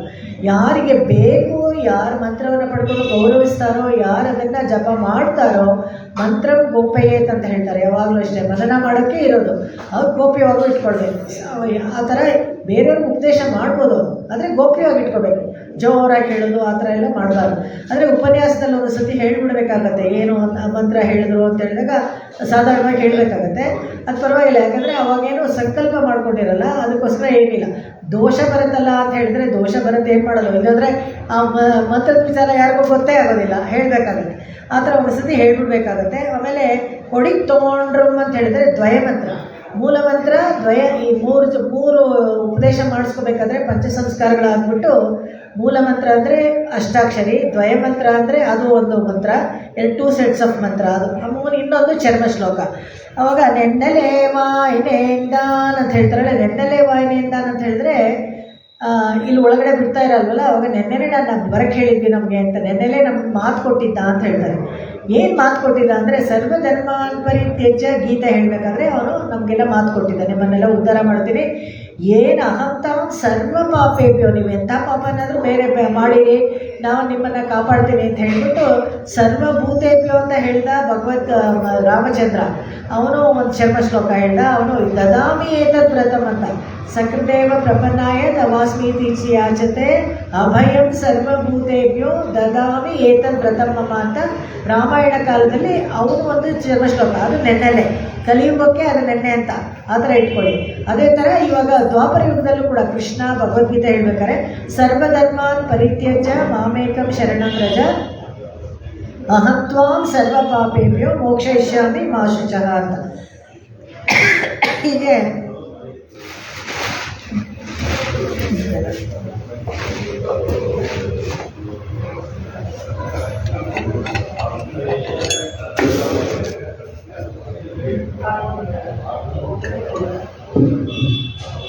ಕ್ಷಮೆ ಇರಲಿ. ಹಾಗೆ ಅವಾಗ ಇದು ಕೃಷ್ಣಾವತಾರದಲ್ಲೂ ಒಂದು ಜನ್ಮ ಶ್ಲೋಕ ಹೇಳಿದ್ದು. ಆ ಕೃಷ್ಣಾವತಾರದಲ್ಲಿ ಹೇಳಬೇಕಾದ್ರೆ ತಾಮ್ ತಾವು ಸರ್ವ ಪಾಪೇವೆ, ಎಂಥ ಪಾಪನೇ ಮಾಡಿರಲಿ ನೀನು ನನ್ನ ಕಾಲಿಗೆ ಬಿದ್ದು ಶರಣಾದರೆ ನಾನಿಲ್ಲ ಕಾಪಾಡ್ತೀನಿ. ಅದನ್ನು ನೆನ್ನೆಲೆ ವಾಯಿನೆಯಿಂದ ಅಂತ ಹೇಳ್ತಾರೆ. ಈ ದ್ವಾರಪಾಲಕರು ಅಂತ ಬಂದಾಗ ನಾವು ನೋಡ್ತೀವಿ, ನಾಯಕನ ಯಾಕೆ ಹೊಗಳ್ತಾರೆ, ಬಾಗಿಲಲ್ಲಿ ನಿಂತಿರೋರನ್ನ ಕೊಂಡಾಡ್ತಾರೆ ಅಂತ ಹೇಳಿದ್ರೆ, ನಮಸ್ಕಾರಗಳನ್ನೆಲ್ಲ ಮಾಡಬೇಕಾದ್ರೆ, ದೇವಸ್ಥಾನಗಳಿಗೆಲ್ಲ ಮಾಡಬೇಕಾದ್ರೆ ಎಲ್ಲ ಬಂದು ಗರ್ಭಗುಡಿವರೆಗೂ ಬಂದು ನಮಸ್ಕಾರ ಮಾಡ್ತಾರೆ. ಆ ಥರ ಎಲ್ಲ ಮಾಡಬಾರ್ದು. ನಮಸ್ಕಾರ ಯಾವಾಗಲೂ ಅಷ್ಟೇ ನಾವು ಹೊರಗಡೆ ಗರುಡಗಂಬದ ಹತ್ರ ಮಾಡಬೇಕು. ಅವರು ಈ ಚಿಕ್ಕ ಚಿಕ್ಕ ದೇವಸ್ಥಾನ ಇದರಲ್ಲಿ ರೂಲ್ಸ್ ಎಲ್ಲ ನಾವು ಹೇಳೋಕ್ಕಾಗಲ್ಲ. ನಿಜವಾಗ್ಲೂ ಗೋಪುರದಿಂದ ಹೊರಗಡೆ ಧ್ವಜಸ್ತಂಭ ಇರುತ್ತೆ. ಆ ದೇವರಿಗೆ, ದೇವಸ್ಥಾನಕ್ಕೆ ಕ್ಷೇತ್ರ ಪಾಲಕರು ಅಂತ ಇರ್ತಾರೆ. ಆ ಕ್ಷೇತ್ರ ಪಾಲಕರ ಸಮೇತ ನಾವು ನಮಸ್ಕಾರ ಮಾಡಬೇಕು. ಹಾಗೆ ನಮಸ್ಕಾರ ಮಾಡಿದ್ರೇ ಆ ಕ್ಷೇತ್ರ ಪಾಲಕರ ವರ್ಗಕ್ಕೂ ನಾವು ನಮ್ಮ ನಮನಗಳನ್ನು ಸಲ್ಲಿಸಿದ್ರೇ ಭಗವಂತನಿಗೆ ನಮ್ಮ ನಮಸ್ಕಾರ ಹೋಗಿ ಸೇರೋದು. ಆ ದೊಡ್ಡ ಗೋಪುರ ಇತ್ತು ಅಂತ ಇಟ್ಕೊಳ್ಳಿ, ಮುಂದುಗಡೆ ಒಂದು ಧ್ವಜಸ್ತಂಭ ಇದ್ದರೆ ಅಲ್ಲಿ ಹೋಗಿ ನಾವು ಬಲಗಡೆ ನಮಸ್ಕಾರ ಮಾಡಬೇಕು. ಅದರಲ್ಲಿ ಎಡಗಡೆ ನಮಸ್ಕಾರ ಮಾಡೋದು ಒಂದಿದೆ. ನಮಗೆ ಏನಾದರೂ ಒಂದು ಕೆಲಸ ಆಗಬೇಕು ಅಂತಿದ್ರೆ ನಾವು ಸಂಕಲ್ಪ ಮಾಡಿಕೊಂಡು ಎಡಗಡೆ ನಮಸ್ಕಾರ ಮಾಡಿ ಇಷ್ಟು ಸತಿ ಪ್ರಾಕಾರ ಸುತ್ತೀನಿ ಅಂತ ಮನಸ್ಸಲ್ಲಿ ಸಂಕಲ್ಪ ಮಾಡಿಕೊಂಡು ಯಾರ ಹತ್ರನೂ ಮಾತಾಡದೆ ಆ ಥರದ್ದೆಲ್ಲ ಮಾಡಬೇಕು. ಆ ಥರ ಮಾಡಿದ್ರೆ ಖಂಡಿತವಾಗ್ಲೂ ನಾವು ಅಂದ್ಕೊಂಡಿದ್ದ ಕೆಲಸ ಆಗುತ್ತೆ. ಅದಕ್ಕೆ ಸಾಧಾರಣವಾಗಿ ಯಾವಾಗಲೂ ಎಡಗಡೆ ನಮಸ್ಕಾರ ಮಾಡಬಾರ್ದು, ಬಲಗಡೆನೇ ನಮಸ್ಕಾರ ಮಾಡಬೇಕು. ಪ್ರದಕ್ಷಿಣೆಗಳೆಲ್ಲ ಹೋಗ್ಬೇಕಾದ್ರೆ ನಾವು ಬಲಗಡೆನೇ ಹೋಗ್ತೀವಿ. ಆದರೆ ಮಹಾರಾಷ್ಟ್ರ ಆ ಕಡೆ ಎಲ್ಲ ಹೋದರೆ ಎಡಗಡೆ ವಾಪಸ್ ಬರ್ತಾರೆ ಅವರು ಪ್ರದಕ್ಷಿಣೆ ಅವರು. ನಾವು ಆ ಥರ ಮಾಡೋದಿಲ್ಲ, ಒಂದೇ ದಿಕ್ಕಲ್ಲೇ ನಾವು ಪ್ರದಕ್ಷಿಣೆ ಮಾಡ್ತೀವಿ. ಇಲ್ಲಿ 4 ಜನ ದ್ವಾರಪಾಲಕರು ಇರ್ತಾರಲ್ಲ, ಅವರು ಒಂದೊಂದು ಕಡೆ ಒಂದೊಂದು ದಿಕ್ಕಿಗೆ ವ್ಯೂಹದಲ್ಲಿ, ವ್ಯೂಹ ವೈಕುಂಠಕ್ಕೂ 4 ಬಾಗಿಲು ಅಂತ ಹೇಳ್ತಾರೆ. ಪಶ್ಚಿಮ ದಿಕ್ಕಲ್ಲಿ ಇರೋವಂಥ ಬಾಗಿಲಿಗೆ ಜಯ ವಿಜಯ ಅಂತ, ಈ ಬಾಗಿಲಲ್ಲಿ ಇಬ್ಬರು ಜಯ ವಿಜಯ, ಎಲ್ಲ ಕಡೆ ಜಯ ವಿಜಯ ಅಂತ ಹೇಳ್ಬಿಡ್ತೀವಿ ನಾವು ಸಾಧಾರಣವಾಗಿ. ಅವರು ಪಶ್ಚಿಮ ದಿಕ್ಕಿಗೆ ಬಾಗಿಲಿರುತ್ತಲ್ಲ ಅಂಥ ದೇವಸ್ಥಾನಕ್ಕೆ ಜಯ ವಿಜಯ ಅಂತವರು. ಅವರು ಆಮೇಲೆ ಪೂರ್ವ ದಿಕ್ಕಿಗೆ ಇದ್ದಾಗ ಚಂಡ ಪ್ರಚಂಡ ಅಂತ ಹೇಳ್ತೀವಿ. ಪೂರ್ವಕ್ಕೆ ಬಾಗಿಲಿದ್ದಾಗ ದೇವಸ್ಥಾನಕ್ಕೆ ಆ ಬಾಗಿಲಲ್ಲಿ ಇರ್ತಾರಲ್ಲ ಅವ್ರನ್ನ ದ್ವಾರಪಾಲಕರನ್ನ ಅವ್ರಿಗೆ ಚಂಡ ಪ್ರಚಂಡ ಅಂತ ಹೇಳ್ತಾರೆ. ದಕ್ಷಿಣ ದಿಕ್ಕಿಗೆ ಬಾಗಿಲಿದ್ರೆ ಭದ್ರ ಸುಭದ್ರ ಅಂತ, ಮತ್ತು ಉತ್ತರ ದಿಕ್ಕಿಗೆ ಬಾಗಿಲಿದ್ರೆ ಧಾತೃ ವಿಧಾತೃ ಅಂತ ಹೆಸರುಗಳು ಬೇರೆ ಬೇರೆ. ಒಟ್ಟಿನಲ್ಲಿ ಇವ್ರಿಗೆ ಹೊರಗಡೆ ನಾವು ಈ ಕ್ಷೇತ್ರ ಪಾಲಕರಿಗೆ ನಮಸ್ಕಾರ ಮಾಡಿಕೊಂಡೇ ಒಳಗಡೆ ಹೋಗಬೇಕು. ಆವಾಗಲೇ ಭಗವಂತನಿಗೂ ಇಷ್ಟ ಅಂತ. ಇಲ್ಲಾಂದರೆ ನೀವು ಒಳಗಡೆ ಹೋಗಿ ಭಗವಂತನಿಗೆ ಮಾತ್ರ ನಮಸ್ಕಾರ ಮಾಡಿದ್ರೆ ಅವನೇನು ತೊಗೊಳ್ಳಲ್ಲ. ನೀವು ಮಾಡ್ಬೋದು ಮೈ ನೋವಿಸ್ಕೊಂಡು, ಆದರೆ ನಮಸ್ಕಾರ ಅವ್ನು ತೊಗೊಳ್ಳಲ್ಲ. ಇದರಲ್ಲಿ ಅದಕ್ಕೊಂದು ವಿಶೇಷವಾಗಿ ಹೇಳ್ತಾರೆ, ಜಯ ವಿಜಯರು ಏನಪ್ಪ ಅಂದರೆ ಅನನ್ಯ ಶೇಷತ್ವವನ್ನು ತೋರಿಸ್ಕೊಡೋವಂಥವ್ರು. ಚಂಡ ಪ್ರಚಂಡ ಎಲ್ಲ ಅವರು ಪಾರತಂತ್ರ್ಯವನ್ನು ತೋರಿಸ್ಕೊಡೋದು. ಹೇಗೆಂದರೆ ಇವರೆಲ್ಲರೂ ಶೇಷರೇ, ಬಾಗಿಲಲ್ಲಿ ಕಾಯೋರು, ಭಗವಂತನನ್ನು ಅವನಿಗೆ ಸೇವೆ ಮಾಡೋರೆಲ್ಲ ಪಾರತಂತ್ರ್ಯರೇ. ಆದರೆ ವಿಶೇಷವಾದ ಗುಣಗಳು ಅವರಲ್ಲಿ ಏನಪ್ಪ ಅಂತ ಹೇಳಿದ್ರೆ ಅನನ್ಯ ಶೇಷತ್ವ. ಏನೇ ಆದರೂ ಅವನಿಗೆ ಸೇವೆ ಮಾಡ್ತಾನೆ ಇರ್ತಾರೆ. ಪಾರತಂತ್ರ್ಯ, ಸ್ವತಂತ್ರವಾಗಿ ಏನು ನಿರ್ಣಯ ತಗೊಳ್ಳೋದಿಲ್ಲ. ತದೇಕ ಭೋಗತ್ವ, ಹೇಗೆಂದರೆ ಆ ಭಗವಂತನನ್ನು ಕಾಯೋದು, ಭಗವಂತನ ಮನೆ ಬಾಗಿಲು ಕಾಯೋದು ಅದೇ ಒಂದು ಒಳ್ಳೆ ಕೆಲಸ. ಅದರಲ್ಲೇ ಅವ್ರಿಗೆ ರುಚಿ ಸಿಗುತ್ತೆ ಆ ಥರ. ಆಮೇಲೆ ತದ್ವಿರಹಾಸತ್ವ ಅಂತ ಹೇಳಿದ್ರೆ ಬೇರೆ ಕೆಲಸದಲ್ಲಿ ಯಾವುದ್ರಲ್ಲೂ ಅವರಿಗೆ ಆಸಕ್ತಿನೇ ಇರೋದಿಲ್ಲ. ಇದು ಮಾಡಿದ್ರೆ ಸಾಕು ಅಂತ, ಭಗವಂತನಿಗೆ ಸಂಬಂಧಪಟ್ಟಿದ್ದ ಒಂದು ಕೈಕರ್ಯ ಮಾಡಿದ್ರೆ ಬೇಕಾದಷ್ಟು, ಬೇರೆ ಏನು ಬೇಡ ಅಂತ. ಹೀಗಿರ್ಬೇಕಾದ್ರೆ ನಮಗೊಂದ್ಸತಿ ಒಂದು ಅನುಮಾನ ಬರುತ್ತೆ, ಯಾಕೆ ಈ ಜೈ ವಿಜಯ ಆ ಥರ ಈ ಸನಂದಾದಿ ಬಂದಾಗ ಕೋಪಿಸ್ಕೊಂಡ್ಬಿಟ್ರಲ್ಲ, ಆ ಥರ ಶಾಂತವಾಗೇ ಇರಬೇಕಲ್ವ, ಬಿಡೋದಿಲ್ಲ ಅಂತ ಒಳಗಡೆ ಹೇಳಬೇಕು. ಯಾಕೆ ಅಂದರೆ ಅವ್ರಿಗೂ ಒಂದು ಶಿಕ್ಷೆ ಎಲ್ಲ ಸಿಕ್ತಲ್ಲ. ನಾವು ನೋಡಿದ್ವಿ 3 ಜನ್ಮ ರಾಕ್ಷಸರ ಥರ ತಗೊಳ್ಬೇಕು ಅಂತ. ಕೇವಲ ಭಗವತ್ ಸಂಕಲ್ಪ ಅಷ್ಟೇ, ಬೇರೆ ಏನಿಲ್ಲ. ಇಡೀ ಜಗತ್ತಿಗೆ ತೋರಿಸ್ಕೊಡ್ಬೇಕು ಹೇಗೆ ಅಂತ. ತಪ್ಪನ್ನು ಮಾಡಿದ್ರೆ ಎಲ್ಲರಿಗೂ ಶಿಕ್ಷೆ ಅಂತ. ಅವ್ರ ಅಂತರಂಗ ಕೈಂಕರ್ಯ ಮಾಡ್ತಾಯಿದ್ರು, ಅವ್ರಿಗೂ ಒಂದು ಶಿಕ್ಷೆ ಇದೆ ಅಂತ. ಜೈ ವಿಜಯರು ಏನು ಮಾಡಿದ್ರಂತೆ, ಸಾಮಾನ್ಯವಾಗಿ ಅವ್ರನ್ನ ಯಾಕೆ ರಾಕ್ಷಸರಾಗಿ ಅಂತ ಶಾಪ ಕೊಟ್ಬಿಟ್ರು. ಸನತ್ ಕುಮಾರ್ ಒಬ್ಬಳು ಅವರು ಅಂತ ಹೇಳಿದ್ರೆ, ಸುಮ್ಮನೆ ಹೋಗು ಅಂದರೆ ಹೋಗ್ತಿರ್ಲಿಲ್ಲ. ಈ ಮಕ್ಕಳು ತಾನೇ ಹೆದರ್ಕೋತಾರೆ ಅಂದ್ಬಿಟ್ಟು ಈ ಕ್ಯಾನೈನ್ಸ್ ಇರುತ್ತಲ್ಲ, ಈ ಕೋರೆ ಹಲ್ಲು, ಅದಕ್ಕೆ ಮಾತ್ರ ಬೆಳೆಸ್ಕೋತಾರಂತೆ ಹೀಗೆ ತೋರಿಸಿ ಹೆದರ್ಸೋಕ್ಕೆ. ಅದಕ್ಕೆ ಏನಿದು ವಿಚಿತ್ರ, ಇರೋದನ್ನೇನು ವೈಕುಂಠ ಭಾಗದಲ್ಲಿ ಸೇವೆ ಮಾಡಿಕೊಂಡು ರಾಕ್ಷಸ ಪ್ರವೃತ್ತಿ ಇದೆ, ನೀನು ರಾಕ್ಷಸ ಆಗಿರು ಅಂತ ಶಾಪ ಕೊಡ್ತಾರೆ. ಹಾಗಾಗಿ ಅವರು ಕಾಲಿಗೆ ಬಿದ್ದು ಕ್ಷಮೆ ಕೇಳ್ಕೊತಾರೆ. ಆವಾಗ 100 ಜನ್ಮ ರಾಕ್ಷಸರಾಗ್ತೀರೋ ಅಥವಾ ಪರ್ಮನೆಂಟಾಗಿ ಒಳ್ಳೆಯವರಾಗಿ ಅಲ್ಲೇ ತುಂಬ ಕಾಲ ಇರ್ತೀರ ಭೂಮಿನಲ್ಲಿ ಇರ್ತಾರೆ. ಬೇಡ ರಾಕ್ಷಸ ಆದರೂ ಪರವಾಗಿಲ್ಲ, ವಾಪಸ್ ನಾವು ಬೇಗ ಬಂದುಬಿಡ್ಬೇಕು ಇಲ್ಲಿಗೆ ಅಂತ ಹೇಳ್ಬಿಟ್ಟು ಅವರಾಗೆ ಹಾರಿಸ್ಕೊಳ್ಳೋದು.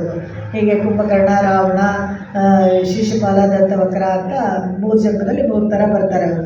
ಹೀಗೆ ಇದರಲ್ಲೆಲ್ಲ ಈ ಭಗವಂತನನ್ನು ನೋಡಬೇಕಾದ್ರೆ ಮನಸ್ಸು ಅಂತ ನಾವು ಹೇಳೋದಲ್ಲ, ಈ ಎಲ್ಲನೂ ಒಂಥರ ಮಂಕಾಗ್ಬಿಟ್ಟಿದೆ. ಪ್ರಕೃತಿ ಮಂಡಲದಲ್ಲಿ ಸತ್ವರಜಸ್ತಮಸ್ ಗುಣಗಳಿಂದ ಮಂಕಾಗ್ಬಿಟ್ಟಿದೆ. ನಾವು ಒಳಗಡೆ ನಮಗೆ ಭಗವಂತ ಎಲ್ಲರಲ್ಲೂ ಭಗವಂತ ಇದ್ದಾನೆ, ಯಾಕೆ ನಮಗೆ ಕಾಣಿಸ್ತಾ ಇಲ್ಲ ಅಂತ ಹೇಳಿದ್ರೆ ಗುರುತಿಸೋ ಅಷ್ಟು ಒಂದು ಶಕ್ತಿ ನಮಗಿಲ್ಲ. ಅದನ್ನು ಇಲ್ಲಿ ಹೇಳ್ತಾರೆ. ಹಿರಣ್ಮಯೇನ ಪಾತ್ರೇನ ಸತ್ಯಸಾಪಿ ಹಿತಿಂ ಮುಖಂ ತತ್ವಂ ಭೂಷಣ್ಣ ಪಾವೃಣೋ ಸತ್ಯದಯಾ ಮಹದೃಷ್ಟಯೇ. ತುಂಬ ಈ ಸೂರ್ಯ ಇರೋದಲ್ಲ, ಸೂರ್ಯನಾರಾಯಣ, ಬೆಳಗ್ಗೆ ಎದ್ದು ನಾವು ಸೂರ್ಯ ನೋಡಿದ್ರೆ ಸೂರ್ಯನಲ್ಲೂ ಅಂತರ್ಯಾಮಿಯಾಗಿರೋ ಭಗವಂತ ಇದ್ದಾನೆ. ನಮಗೆ ಯಾಕೆ ಕಾಣಿಸ್ತಾ ಇಲ್ಲ ಅಂದರೆ ಸೂರ್ಯನ ಪ್ರಕಾಶನೇ ನಮ್ಮ ಕಣ್ಣಲ್ಲಿ ನೋಡೋಕ್ಕಾಗಲ್ಲ, ಅದರೊಳಗಿರೋ ಭಗವಂತ ಕಾಣಿಸೋದೇ ಇಲ್ಲ. ಅದಕ್ಕೆ ಹೇಳ್ತಾರೆ ಅವರ ಪ್ರಕಾಶ ಸ್ವಲ್ಪ ಕಡಿಮೆ ಮಾಡಿದ್ರೆ ನಾವು ಭಗವಂತನನ್ನು ನೋಡ್ಬೋದು. ಭಗವಂತನ ನೋಡೋದು ಅಷ್ಟು ಸುಲಭ ಇಲ್ಲ, ವೇದದ ಮೂಲಕನೇ ನೋಡೋಕ್ಕಾಗತ್ತೆ. ವೇದಗಳಲ್ಲಿ ಇಟ್ಕೊಂಡೇ ಭಗವಂತನನ್ನು ಅರ್ಥ ಮಾಡ್ಕೊಳ್ಬೇಕು. ಇಲ್ಲಿ ನಾಯಕನಾಯನಿಂದ ನಂದಗೋಪನುடைய ಕೋಯಿಲ್ ಕಾಪಾನೆ ಅಂತ ಹೇಳಿದಾಗ ಸೋಪದೇಶ ಅರ್ಥದಲ್ಲಿ ತುಂಬ ಚೆನ್ನಾಗಿ ಯಾರ್ಯಾರು ಕೋವಿಲ್ ಕಾದರು ಅಂತ ಅದನ್ನು ನಮಗೆ ಹೇಳ್ಬಿಟ್ಟೆ. ಭಗವದ್ ರಾಮಾನುಜರು ಶ್ರೀರಂಗದಲ್ಲಿ ಈ ತುರುಷ್ಕರ ಹಾವಳಿ ತುಂಬ ಆಗ್ಬಿಡುತ್ತೆ. ಆವಾಗ ದೇವಸ್ಥಾನವನ್ನೆಲ್ಲ ಕಾಪಾಡೋದು ಇವರೆಲ್ಲ ಶುದ್ಧ ಪ್ರಕಾಶಕ್ಕೆ ಇಟ್ಕೊಂಡು ಇದನ್ನು ಉತ್ಸವ ಮೂರ್ತಿನೆಲ್ಲ ತೊಗೊಂಡು ಪರಾಶರ ಭಟ್ರು ಅವರೆಲ್ಲ ಪಾಪ ಎಲ್ಲ ಒಂದೊಂದು ಕಡೆ ಹೋಗಿ ತಿರುಪತಿನಲ್ಲಿ ಸುಮಾರು ದಿವಸ ಇಟ್ಟಿರ್ತಾರೆ ಉತ್ಸವ ಮೂರ್ತಿಗಳನ್ನೆಲ್ಲ. ಆಮೇಲೆ ಇವರು ಶುದ್ಧ ಪ್ರಕಾಶಕ್ಕೆ ಇಟ್ಕೊಂಡು ಅವರು ಸುದರ್ಶನ ಸೂರಿ ಇಬ್ಬರು ಮಕ್ಕಳನ್ನ ಇಟ್ಕೊಂಡು ಹೆಣಗಳ ಮಧ್ಯೆ 4 ದಿವಸ ವೇದಾಂತ ದೇಶಿಕರು ಮಲ್ಕೊಂಡಿರ್ತಾರೆ. ಯಾಕಂದರೆ ಮತ್ತೆ ಬಂದು ಹುಡುಕ್ತಾ ಇದ್ರಂತೆ, ಯಾರಾದರೂ ಇದ್ದರೆ ಅವರನ್ನು ಕೊಂದು ಬಿಡೋದು. ಹಾಗೇನೆ ಆ ಥರ ಎಲ್ಲ ಮಾಡಿದರೆ ದೊಡ್ಡ ಗೋಡೆ ಎಬ್ಬಿಸ್ಬಿಡ್ತಾರೆ ಶ್ರೀರಂಗಕ್ಕೆ. ಮೂಲವರು ಕಾಣಿಸ್ದೇ ಇರೋ ಥರ ದೊಡ್ಡ ಗೋಡೆ ಎಬ್ಬಿಸ್ಬಿಟ್ಟು ಉತ್ಸವರನ್ನ ಕರ್ಕೊಂಡು ತಿರುಪತಿಗಳನ್ನ ಹೋಗ್ಬಿಟ್ಟಿರ್ತಾರೆ. ಅಷ್ಟು ಕಷ್ಟ ಎಲ್ಲರಿಗೂ. ಯಾರು ಅವ್ರ ಜಾತಿಗಳನ್ನು ಪ್ರಕಟಣೆ ಮಾಡೋಕ್ಕಾಗಲ್ಲ. ಎಂಥ ಒಂದು ಕಷ್ಟಕಾಲ. ಅದರಿಂದ ನಮ್ಮನ್ನೆಲ್ಲ ಕಾಪಾಡಿ ಇಷ್ಟು ದೂರದವರೆಗೂ ಒಂದು ಸಂಪ್ರದಾಯವನ್ನು, ಸನಾತನ ಧರ್ಮವನ್ನು ಬೆಳೆಸ್ಕೊಟ್ಟಿದ್ದಾರೆ ಅಂದರೆ ಸುಲಭವಾಗಿ ನಾವು ಬಿಟ್ಬಿಡಬಾರ್ದು, ಅದನ್ನು ಕೈ ಜಾರಿ ಹೋಗೋಕ್ಕೆ ಬಿಡಬಾರ್ದು. ಈಗ ನಾವು ನೋಡ್ತಾ ಇದ್ದೀವಿ ಎಷ್ಟು ಒಂದು ದೊಡ್ಡ ಮಟ್ಟದಲ್ಲಿ ಎಲ್ಲರೂ ಮಾರ್ಪಾಟಾಗ್ತಾ ಇದ್ದಾರೆ. ಕಲ್ಚರಲ್ ಎಲೋಷನ್ ಅಂತ ಇದ್ದೀರಲ್ಲ, ಬೇರೆ ಧರ್ಮವನ್ನು ಸುಲಭವಾಗಿ ನಾವೆಲ್ಲ ಎಲ್ಲರೂ ಅದನ್ನು ತಪ್ಕೊಂಡು ಬಿಡ್ತಾರೆ. ಯಾಕೆ ಈ ಥರ? ತುಂಬ ದುಃಖ ಆಗುತ್ತೆ. ಏನು ಮಾಡೋದು? ಆ ಥರ ಇರಬೇಕಾದ್ರೆ ಇಲ್ಲಿ ಹೇಳ್ತಾರೆ ಕೋವಿಲ್ ಕಾಪಾನೆ ಅಂದರೆ ಇದನ್ನೇ ಮಾಡೋದು. ಇದು ಇಷ್ಟೇ ಅಲ್ಲದೆ ಬರೀ ಹಿಂದೂಗಳೇ ಇದ್ದರೂ ಕೂಡ ದೇವಸ್ಥಾನ ಉದ್ಧಾರ ಆಗ್ಬಿಡುತ್ತೆ ಅಂತಲ್ಲ. ತಿರುವರಂಗ ತಮ್ಮದನಾರ್ ಅಂತ ಒಬ್ಬರು ಇದ್ದರು ಶ್ರೀರಂಗದ ದೇವಸ್ಥಾನದಲ್ಲಿ. ಭಗವಂತನಿಗೆ ಏನು ನಿವೇದನ ಇಲ್ಲ, ಏನೂ ಮಾಡ್ತಾ ಇರಲಿಲ್ವಂತೆ. ಯಾಕೆ? ಯಾವಾಗಲೂ ಒಂದು ಪಾರ್ಪತ್ಯದಾರರು ಅಂತ ಬೇರೆ ಇರಬೇಕು ಅಂದರೆ ಬೇಕು, ಖಂಡಿತವಾಗ್ಲೂ ಬೇಕು. ದೇವಸ್ಥಾನದಲ್ಲಿ ಎಲ್ಲ ಸರಿಯಾಗಿ ನಡಿಬೇಕು ಅಂದರೆ ಪಾರ್ಪತ್ಯದಾರರು ಇರಬೇಕು. ಅವು ಎಲ್ಲ ಇದ್ರೇ ಚೆನ್ನಾಗಿ ನಡೆಯೋದು. ಭಗವಂತನೇ ಎಲ್ಲರೂ ಕೊಟ್ಟಿರ್ಬೋದು, ಆದರೆ ಭಗವಂತನಿಗೆ ಮತ್ತೆ ಮಾಡಬೇಕಾದ್ರೆ ಎಷ್ಟು ವ್ಯತ್ಯಾಸಗಳಾಗುತ್ತೆ. ಇದು ಬೇರೆ ಎಲ್ಲೂ ನಡೆದಿದ್ದಲ್ಲ ವಿಷಯ, ಶ್ರೀರಂಗದ ದೇವಸ್ಥಾನದಲ್ಲಿ ನಡೆದಿರೋ ವಿಷಯ ನಾನು ಹೇಳ್ತಾ ಇದ್ದೀನಿ. ಅವರು ಏನು ಮಾಡ್ತಾಯಿದ್ರು, ಎಷ್ಟೋ ಉತ್ಸವಗಳನ್ನೆಲ್ಲ ನಡಿಬೇಕಾಗಿದ್ದನ್ನೆಲ್ಲ ಕ್ಯಾನ್ಸಲ್ ಮಾಡಿಬಿಟ್ಟಿದ್ರಂತೆ. ಎಲ್ಲ ಎಷ್ಟೊಂದು ಬಂದು ರಾಶಿ ಎಲ್ಲ ಬೀಳುತ್ತೆ, ಅಕ್ಕಿ ಬೇಳೆ ಎಲ್ಲನೂ ಬೆಳೆದಿರೋರೆಲ್ಲ ದೇವಸ್ಥಾನಕ್ಕೆ ತಂದು ಕೊಡ್ತಾ ಇದ್ದಾರೆ. ಆದರೆ ಉತ್ಸವಗಳನ್ನು ಮಾಡೋಕ್ಕೆ ಸೋಮಾರ್ತಾನೆ ಅಲ್ಲಿರೋರು ಒಳಗಡೆ ಸೇರಿಕೊಂಡು ಅವರೇ ಗಟ್ಟಿಗರಾಗ್ಬಿಟ್ಟು ಇದು ಮಾಡಿಬಿಡ್ತಾರೆ. ಅವಾಗ ಏನು ಮಾಡ್ತಾರೆ, ಭಗವದ್ ರಾಮಾನುಜರು ಈ ಆಡಳಿತನ ತನ್ನ ಕೈಗೆ ತೊಗೊಳ್ಬೇಕು ಅಂತ ನೋಡ್ತಾರೆ. ಹೇಗೆ ತೊಗೊಳ್ಳೋದು? ಹತ್ರಕ್ಕೆ ಸೇರಿಸ್ತಾರೆ. ಇವತ್ತು ತಿರುವರಂಗ ತಮ್ಮದನಾರ್ ಹೆಂಗೆ ಹತ್ರಕ್ಕೆ ಸೇರಿಸಿರಲಿಲ್ಲ ಅಂದರೆ 7 ವರ್ಷ ಕಾಲ ತಿರುವೆಳ್ಳರಲ್ಲಿದ್ದಾರೆ ಭಗವದ್ ರಾಮಾನುಜರು. ತಿಳ್ಕೊಳ್ಳಿ, ಶ್ರೀರಂಗದಲ್ಲಿ ಬರಕ್ಕೆ ಬಿಡಲಿಲ್ಲ ಅವರು, ಶ್ರೀರಂಗಕ್ಕೆ ಎಂಟ್ರಿ ಮಾಡೋಕ್ಕೆ ಬಿಟ್ಟಿಲ್ಲ. ಎಲ್ಲರೂ ಎಷ್ಟು ಕಷ್ಟಪಟ್ಟಿದ್ದಾರೆ, ಚರಿತ್ರೆ ಓದ್ಬೇಕು ನಾವು, ಅದಕ್ಕೆ ಬರಲಾರನ್ನೋದು. ಹಾಗೆ ಒಳ್ಳೇದೊಂದು ಮಾಡ್ತಾರೆ ಅಂತ ಹೇಳಿದ್ರೆ ಎಲ್ಲ ತಡೆಯಕ್ಕೆ ಬರ್ತಾರೆ. ಅವಾಗ ಅವ್ರು 7 ವರ್ಷ ದೇವಸ್ಥಾನಕ್ಕೆ ಬರೋಕ್ಕೆ ಬಿಟ್ಟಿರಲಿಲ್ವಂತೆ. ಆಮೇಲೆ ಒಂದು ದಿವಸ ಅವರಿಗೆ ಕೂರತಾಳ್ವನೋ ಅಂತರಂಗ ಶಿಷ್ಯರು ಅವರು ಈ ತಿರುವರಂಗ ತಮ್ಮದನಾರ್ ಮನೆಗೆ ಬ್ರಾಹ್ಮಣಾರ್ಥಕ್ಕೆ ಹೋಗ್ತಾರೆ. ಅವಾಗ ಬ್ರಾಹ್ಮಣಾರ್ಥ ಎಲ್ಲ ಆದಮೇಲೆ ಕೇಳಬೇಕು, ಇನ್ನೂ ಏನಾದರೂ ನಿನಗೆ ಬೇಕಾ ಅಂತ ಕೇಳಿದಾಗ ಆ ಥರ ಕೇಳ್ತಾರಲ್ಲ, ಆವಾಗ ಇದು ದೇವಸ್ಥಾನದ ಆಡಳಿತ ನನಗೆ ಬೇಕು, ಅದು ಬಿಗದ ಕೈ ಬೇಕು ಅಂತ ಕೇಳಿ ಇಸ್ಕೊಂಬಿಡು ಅಂತ ಹೇಳ್ತಾರೆ. ಸೊ ತಿರುವರಂಗ ತಮ್ಮದನಾರ್ ಮನೆಗೆ ಇವ್ರು ಹೋಗಿದ್ದಾಗ ಕೂರತಾಳ್ವನು ಬ್ರಾಹ್ಮಣಾರ್ಥಕ್ಕೆ ಹೋಗಿರ್ತಾರೆ, ನಿಮಂತ್ರಣ ಅಂತ ಹೇಳ್ತಾರೆ. ಅದೆಲ್ಲ ಮುಗಿದಾಗ ಬೇರೆ ಏನಾದರೂ ಭಗವನ್ ನಿವೇದನ ಆಗಿರೋದೇನಾದರೂ ಬೇಕಾ ಅಂತಲೇ ಕೇಳಬೇಕು. ಬೇರೆ ಏನಾದರೂ ಬೇಕಾ ಅಂತ ಕೇಳಿದಾಗ ಇವರು ಅದು ಆಡಳಿತದ್ದು ಇದು ಕೊಡಿ ಅಂತ ಕೇಳ್ತಾರೆ. ಅವಾಗ ತಕ್ಷಣ ಅವ್ರಿಗೆ ಗೊತ್ತಾಗ್ಬಿಡುತ್ತೆ, ಕೊಡ್ತಾರೆ. ಕೊಟ್ಬಿಟ್ಟು ಏನಾದರೂ ಮಾಡಿ ಇವ್ರನ್ನ ಓಡಿಸ್ಬಿಡ್ಬೇಕು ಅಂತ ಅಷ್ಟಕ್ಕೂ ಸುಮ್ಮನೆ ಇರಲ್ಲ. ಅವಾಗ ಆಡಳಿತ ತೊಗೊಂಡು ಬಂದು ಎಲ್ಲ ಸರಿಪಡಿಸ್ತಾರೆ. ಎಲ್ಲೆಲ್ಲಿಂದ ಇನ್ಕಮ್ ಲೀಕೇಜ್ ಆಗಿರುತ್ತೋ ದೇವಸ್ಥಾನಕ್ಕೆ, ಅದೆಲ್ಲ ದೇವಸ್ಥಾನಕ್ಕೆ ಸೇರಬೇಕು. ಭಗವಂತನಿಗೆ ನಿವೇದನೆ ಆಗಲಿ, ಭಗವಂತನ ಮೂಲಕ ಆಮೇಲೆ ಎಲ್ಲರೂ ಅದನ್ನು ಭೋಗ ಅನುಭವಿಸೋಣ. ಭಗವಂತನಿಗೆ ಸಮರ್ಪಿಸದೆ ನೀವೇ ಡೈರೆಕ್ಟಾಗಿ ಅದನ್ನು ಭೋಗ ಅನುಭವಿಸೋದು ಸರಿ ಇಲ್ಲ ಅಂಥೇಳಿ ದೇವಸ್ಥಾನದ ಪಾರ್ವತಿಯನ್ನು ಅವ್ರು ತೊಗೊಳ್ತಾರೆ. ಸನ್ಯಾಸಿ ಆದರೂ ಕೂಡ ಅವ್ರು ತೊಗೊಳ್ತಾರೆ. ಹಾಗೆ ಮಾಡ್ತಾ ಇದ್ದಾಗ ಕೂಡ ಅವ್ರು ಒಂದು ಸತಿ ಏನು ಮಾಡ್ತಾರೆ, ತಿರುವರಂಗ ತಮ್ಮದನಾರ್ ಭಿಕ್ಷೆಗೆ ಹೋಗ್ತಾ ಇರ್ತಾರೆ ರಾಮಾನುಜರು. ಅವ್ರ ಹೆಂಡತಿಗೆ ಹೇಳ್ಕೊಡ್ತಾರೆ, ವಿಷ ಹಾಕಿ ಭಿಕ್ಷೆ ಕೊಟ್ಬಿಡು ಅವ್ರಿಗೆ ಅಂತ. ಸೊ ಅವ್ರ ಹೆಂಡತಿಗೆ ಇವ್ರು ಗಂಡ ಮಾಡೋದೆಲ್ಲ ಇಷ್ಟ ಆಗೋದಿಲ್ಲ, ತಿರುವರಂಗ ತಮ್ಮದನಾರ್ಗೆ ಅವ್ರ ಹೆಂಡತಿಗೆ. ಅವ್ರು ಏನು ಮಾಡ್ತಿಲ್ಲ, ನನ್ನ ಕೈನಲ್ಲಿ ಪಾಪ ಇಷ್ಟು ಒಂದು ಸಾತ್ವಿಕವಾದ ಮನುಷ್ಯನ ಸಾಯಿಸು ಅಂತ ಹೇಳ್ತಾ ಇದ್ದಾರಲ್ಲ ಸನ್ಯಾಸಿನಲ್ಲಿ, ಎಂಥ ಬ್ರಹ್ಮಹತ್ಯೆ ದೋಷ ಬರುತ್ತೋ ಏನು ಮಾಡೋದು ಅಂತ ಅಂದ್ಕೊಂಡು ಏನು ಮಾಡ್ತಾರೆ, ಭಗವದ್ ರಾಮಾನುಜರು ಅವ್ರ ಮನೆಗೆ ಬಂದಾಗ ಭಿಕ್ಷೆ ಹಾಕ್ಬಿಟ್ಟು ಕಾಲಕ್ಕೆ ನಮಸ್ಕಾರ ಮಾಡಿಬಿಡ್ತಾರೆ. ಯಾವಾಗಲೂ ಇಷ್ಟೇ ಸನ್ಯಾಸಿಗಳಿಗೆ ಭಿಕ್ಷುಗಳಿಗೆ ಕಾಲಕ್ಕೆ ನಮಸ್ಕಾರ ಮಾಡಿಬಿಡ್ಬಾರ್ದು ನಾವು. ಅವ್ರಿಗೆ ಊಟ ಆಗಿಲ್ಲ ಅಂದರೆ ಅವತ್ತು ಅವ್ರು ಊಟ ಮಾಡೋಂಗಿಲ್ಲ, ಅವತ್ತು ಇಡೀ ದಿವಸ ಊಟ ಮಾಡೋಂಗಿಲ್ಲ. ಅದಕ್ಕೆ ಯಾವಾಗಲೂ ಮಠಗಳಲ್ಲೆಲ್ಲ ಹೋದಾಗ ಶವಿಕೆ ಒಣಗೋ ಅಂತ ಹೇಳ್ತಾ ಇರ್ತಾರಲ್ಲ, ಕಾರಣ ಇದೇನೆ. ಯಾಕಂದರೆ ಅವ್ರಿಗೆ ಭಿಕ್ಷೆ ಅವ್ರು ಊಟ ಮಾಡಿದ್ಮೇಲೆ ಬೇಕಾದ್ರೆ ನೀವು ನಮಸ್ಕಾರ ಮಾಡ್ಬೋದು, ಅಭಿವಾದಿ ಎಲ್ಲ ಮಾಡ್ಬೋದು. ಆದರೆ ಊಟ ಆಗಿಲ್ಲ ಅಂದರೆ ಅವ್ರಿಗೆ ನಮಸ್ಕಾರ ಮಾಡಿಬಿಟ್ರೆ ಅವತ್ತೆಲ್ಲ ಊಟ ಇಲ್ಲ. ಇವಳು ಏನು ಮಾಡ್ತಾಳೆ, ಬಾಯಿಂದ ಹೇಳೋಂಗಿಲ್ಲ ವಿಷ ಹಾಕಿದ್ದೀನಿ ಅಂತ, ಅದಕ್ಕೆ ಹಾಕ್ಬಿಟ್ಟು ನಮಸ್ಕಾರ ಮಾಡಿಬಿಡ್ತಾರೆ. ಇವ್ರಿಗೆ ಅರ್ಥ ಆಗುತ್ತೆ, ಪರವಾಗಿಲ್ಲ ಬಿಡಮ್ಮ ಅಂತ ಹೇಳಿಬಿಟ್ಟು ತಕ್ಷಣ ಅವಳು ಏನು ಮಾಡ್ತಾಳೆ, ಒಂದು ಹಿಡಿ ಹೊರಗಡೆ ಹಾಕ್ತಾಳೆ, ಒಂದು ಬೆಕ್ಕೋ ನಾಯಿ ಏನೋ ಒಂದು ತಿಂದ್ಬಿಟ್ಟು ಸತ್ತು ಹೋಗ್ಬಿಡುತ್ತೆ. ಆವಾಗ ಇವರೇ ತಿರುವರಂಗ ತಮ್ಮದನ್ನ ಕರೆದ್ಬಿಟ್ಟು ಹೇಳ್ತಾರೆ, ನೀನೇ ನಿನ್ನ ಕೈಯಿಂದ ಕೊಟ್ಟಿದ್ರೆ ನಾನು ತಿಂದ್ಬಿಡ್ತಾ ಇದ್ದೆ, ಪಾಪ ನೀನು ಹೆಂಡ್ತಿಗೆ ಯಾಕೆ ಕಷ್ಟಪಟ್ಟೆ ಅಂತ. ಅಲ್ವಾ, ತುಂಬ ಬೇಜಾರಾಗ್ಬಿಡುತ್ತೆ ತಿರುವರಂಗ ತಮ್ಮದನಾಗೆ, ಅವಮಾನವೂ ಆಗ್ಬಿಡುತ್ತೆ. ಕಾಲಕ್ಕೆ ಬಿದ್ದು ಇವ್ರು ಶಿಷ್ಯರಾಗ್ತಾರೆ. ಎಷ್ಟು ಮಾರ್ಪಾಟು ಬರುತ್ತೆ ಅವರಲ್ಲಿ ಅಂತ ಹೇಳಿದ್ರೆ, ಇವತ್ತಿಗೆ ನಾವು ರಾಮಾನುಜನ ಉತ್ತಂದಾದಿ ಓದ್ತೀವಲ್ಲ, ಅದು ತಿರುವರಂಗ ತಮ್ಮದನಾರೇ ಬರ್ತಿತ್ತು. ಅಷ್ಟು ಚೆನ್ನಾಗಿ 108 ಪದ್ಯ ಅವ್ರ ಮೇಲೆ ಬರ್ಕೊಳ್ತಾರೆ. ಈ ಥರ ಶ್ರೀರಂಗದ ದೇವಸ್ಥಾನಕ್ಕಾದರೂ ಅದಷ್ಟೇ ಇಲ್ಲ, ಮೇಲ್ಕೋಟೆಗೆ ಬಂದು ಅಲ್ಲೂ ಅಷ್ಟೇ ಅವ್ರ ಕನಸಲ್ಲಿ ನಾರಾಯಣ ಸ್ವಾಮಿ ಇಲ್ಲಿದ್ದಾರೆ ಅಂತ ಹೇಳ್ತಾರೆ. ಅವ್ರು ದೊಡ್ಡ ಗುತ್ತ ಬೆಳ್ಕೊಂಡ್ಬಿಟ್ಟಿರುತ್ತೆ, ಅದನ್ನೆಲ್ಲ ತೆಗೆದು ದೇವಸ್ಥಾನ ಪ್ರತಿಷ್ಠೆ ಮಾಡಿ 1 ವಾರ ಕಾಲ ಯಾರೂ ಇಲ್ಲದೆ ತಾನೇ ಒಂದು ಪೂಜೆ ಮಾಡಿದ್ದಾರೆ ಸೆಲ್ವನಾರಾಯಣನಿಗೆ. ಆಮೇಲೆ ಜನಗಳನ್ನು ತಮಿಳ್ನಾಡಿಂದ 54 ಫ್ಯಾಮಿಲೀಸ್ ಕರ್ಕೊಂಡು ಬಂದು ಅಲ್ಲಿ ಮೇಲ್ಕೋಟೆಯಲ್ಲಿ ಇಟ್ಟು ಸುತ್ತಮುತ್ತಲ ಹಳ್ಳಿನಲ್ಲೆಲ್ಲ ನೀರು ಬರೋ ಥರ ಮಾಡಿ, ತೊಂಡನೂರಿನಲ್ಲಿ ಎಲ್ಲ ವ್ಯವಸಾಯ ಮಾಡೋಕ್ಕೆ ಇದು ಮಾಡಿ, ದೇವಸ್ಥಾನಕ್ಕೆ ವರಮಾನ ಬರೋ ಥರ ಎಲ್ಲ ಮಾಡಿಕೊಡ್ತಾರೆ, ಏರ್ಪಾಡು ಮಾಡಿಕೊಡ್ತಾರೆ.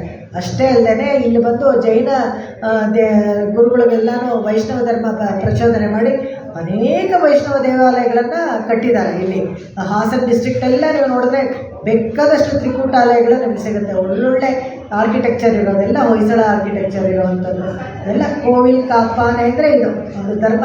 ಯಾಕೆ ಅವರಿಗೆ ಅಷ್ಟು ಒಲವು ಈ ಅರ್ಚಾಮೂರ್ತಿ ಮೇಲೆ ಅಂತಂದರೆ, ಎಷ್ಟೆಷ್ಟೋ ನಾವು ಬೇಕಾದರೆ ಉಪನ್ಯಾಸಗಳನ್ನು ಮಾಡ್ಬೋದು, ದೊಡ್ಡದಾಗಿ ವೇದ ಮಂತ್ರಗಳನ್ನು, ಇನ್ನೊಂದು ಬ್ರಹ್ಮಸೂತ್ರದಲ್ಲಿರೋ ವಾಕ್ಯಗಳನ್ನೆಲ್ಲ ಹೇಳಿದ್ರು ನಮ್ಮ ಮನಸ್ಸಲ್ಲಿ ನಿಂತ್ಕೊಳ್ಳಲ್ಲ. ಎದುರುಗಡೆ ಒಂದು ಮೂರ್ತಿ ಇದೆ ಅಂತ ಹೇಳಿದ್ರೆ ಅದನ್ನು ನಾವು ಸುಲಭವಾಗಿ ಜ್ಞಾಪಕ ಇಟ್ಕೊಳ್ಬೋದು. ಅದಕ್ಕೆ ಅಲ್ಲಲ್ಲೇ ಚೆನ್ನಾಗಿ ಏರ್ಪಾಡು ಮಾಡಿಕೊಟ್ರು ದೇವಸ್ಥಾನ ಮನೆಗಳ ಅವ್ರವ್ರ ಹತ್ರನೇ, ಅವ್ರ ಹಳ್ಳಿನಲ್ಲಿ ಒಂದು ದೇವಸ್ಥಾನ ಹತ್ರ ಎಲ್ಲ ಏರ್ಪಾಡು ಮಾಡಿಕೊಟ್ಟು ಎಲ್ಲರಿಗೂ ಈ ಭಕ್ತಿ ಭಾವನೆಗಳು, ಭಗವಂತನ ಬಗ್ಗೆ ವೇದಾಂತದ ಇದನ್ನು ಛಾಯೆ ಎಲ್ಲರಿಗೂ ಬರಬೇಕು ಅಂತ ತೋರಿಸ್ಕೊಟ್ರು ಅವರು. ಈ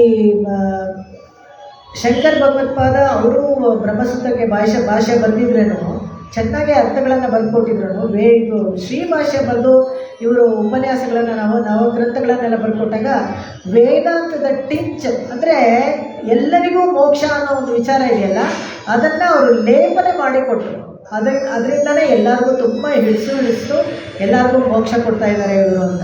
ಅದೇ ಥರ ವೇದಾಂತ ದೇಶಿಕರು ಅಷ್ಟೇ, ಅವರೂ ಅಷ್ಟೇ ಕೋವಿಲ್ ಕಾಪನೆ. ಹೇಗೆ ಕೋವಿಲ್ ಕಾಪನೆ ಅಂತ ಹೇಳಿದ್ರೆ, ಇದೇ ಥರ ಶ್ರೀರಂಗದ ದೇವಸ್ಥಾನ ಇದಾದಾಗ ಗ್ರಂಥಗಳನ್ನೆಲ್ಲ ಹೋಗಿ ರಕ್ಷಣೆ ಮಾಡಿಕೊಂಡು ಮತ್ತೆ ಅದನ್ನೆಲ್ಲ ವಾಪಸ್ಸು ತಂದುಕೊಟ್ರು. ಅಷ್ಟೇ ಅಲ್ಲದೆ ಒಂದು ಕಾಲಘಟ್ಟದಲ್ಲಿ ಪ್ರಬಂಧನೇ ಹೇಳಬಾರ್ದು ಅಂತ ಬಂದ್ಬಿಟ್ಟಿತ್ತು, ಪೈಶಾಚಿಕ ಭಾಷೆ ಪ್ರಬಂಧನೇ ಹೇಳಬಾರ್ದು ಅಂತ ಶ್ರೀರಂಗದ ದೇವಸ್ಥಾನದಲ್ಲಿ. ಇದೆಲ್ಲ ಎಷ್ಟೆಷ್ಟು ಹಳೆಯದು ಎಲ್ಲ ನಡೆದಿರೋವಂಥದ್ದು. ಅವಾಗ ವೇದಾಂತ ದೇಶಿಕರನ್ನೇ ಕರೆಸ್ಬೇಕಾಗತ್ತೆ. ಅವರನ್ನೇ ಕರೆಸಿದಾಗ ಅವರೆಲ್ಲ ಹೇಳ್ತಾರೆ ಹೇಗೆ ಇದು ಪ್ರಬಂಧ ಚರಿತ್ರೆಯನ್ನು ಮೊದಲಿಂದ ಹೇಳಿ ಬರೀ ವೇದನೇ ಹೇಳ್ಕೊಡ್ಬೇಕು, ಪ್ರಬಂಧ ಹೇಳಬಾರ್ದು ಅಂತ. ಆಮೇಲೆ ಈ ಥರ ವೇದ ಹಿಂದೆ ಬರಬೇಕು, ಪ್ರಬಂಧ ಮುಂದೆ ಹೋಗಬೇಕು.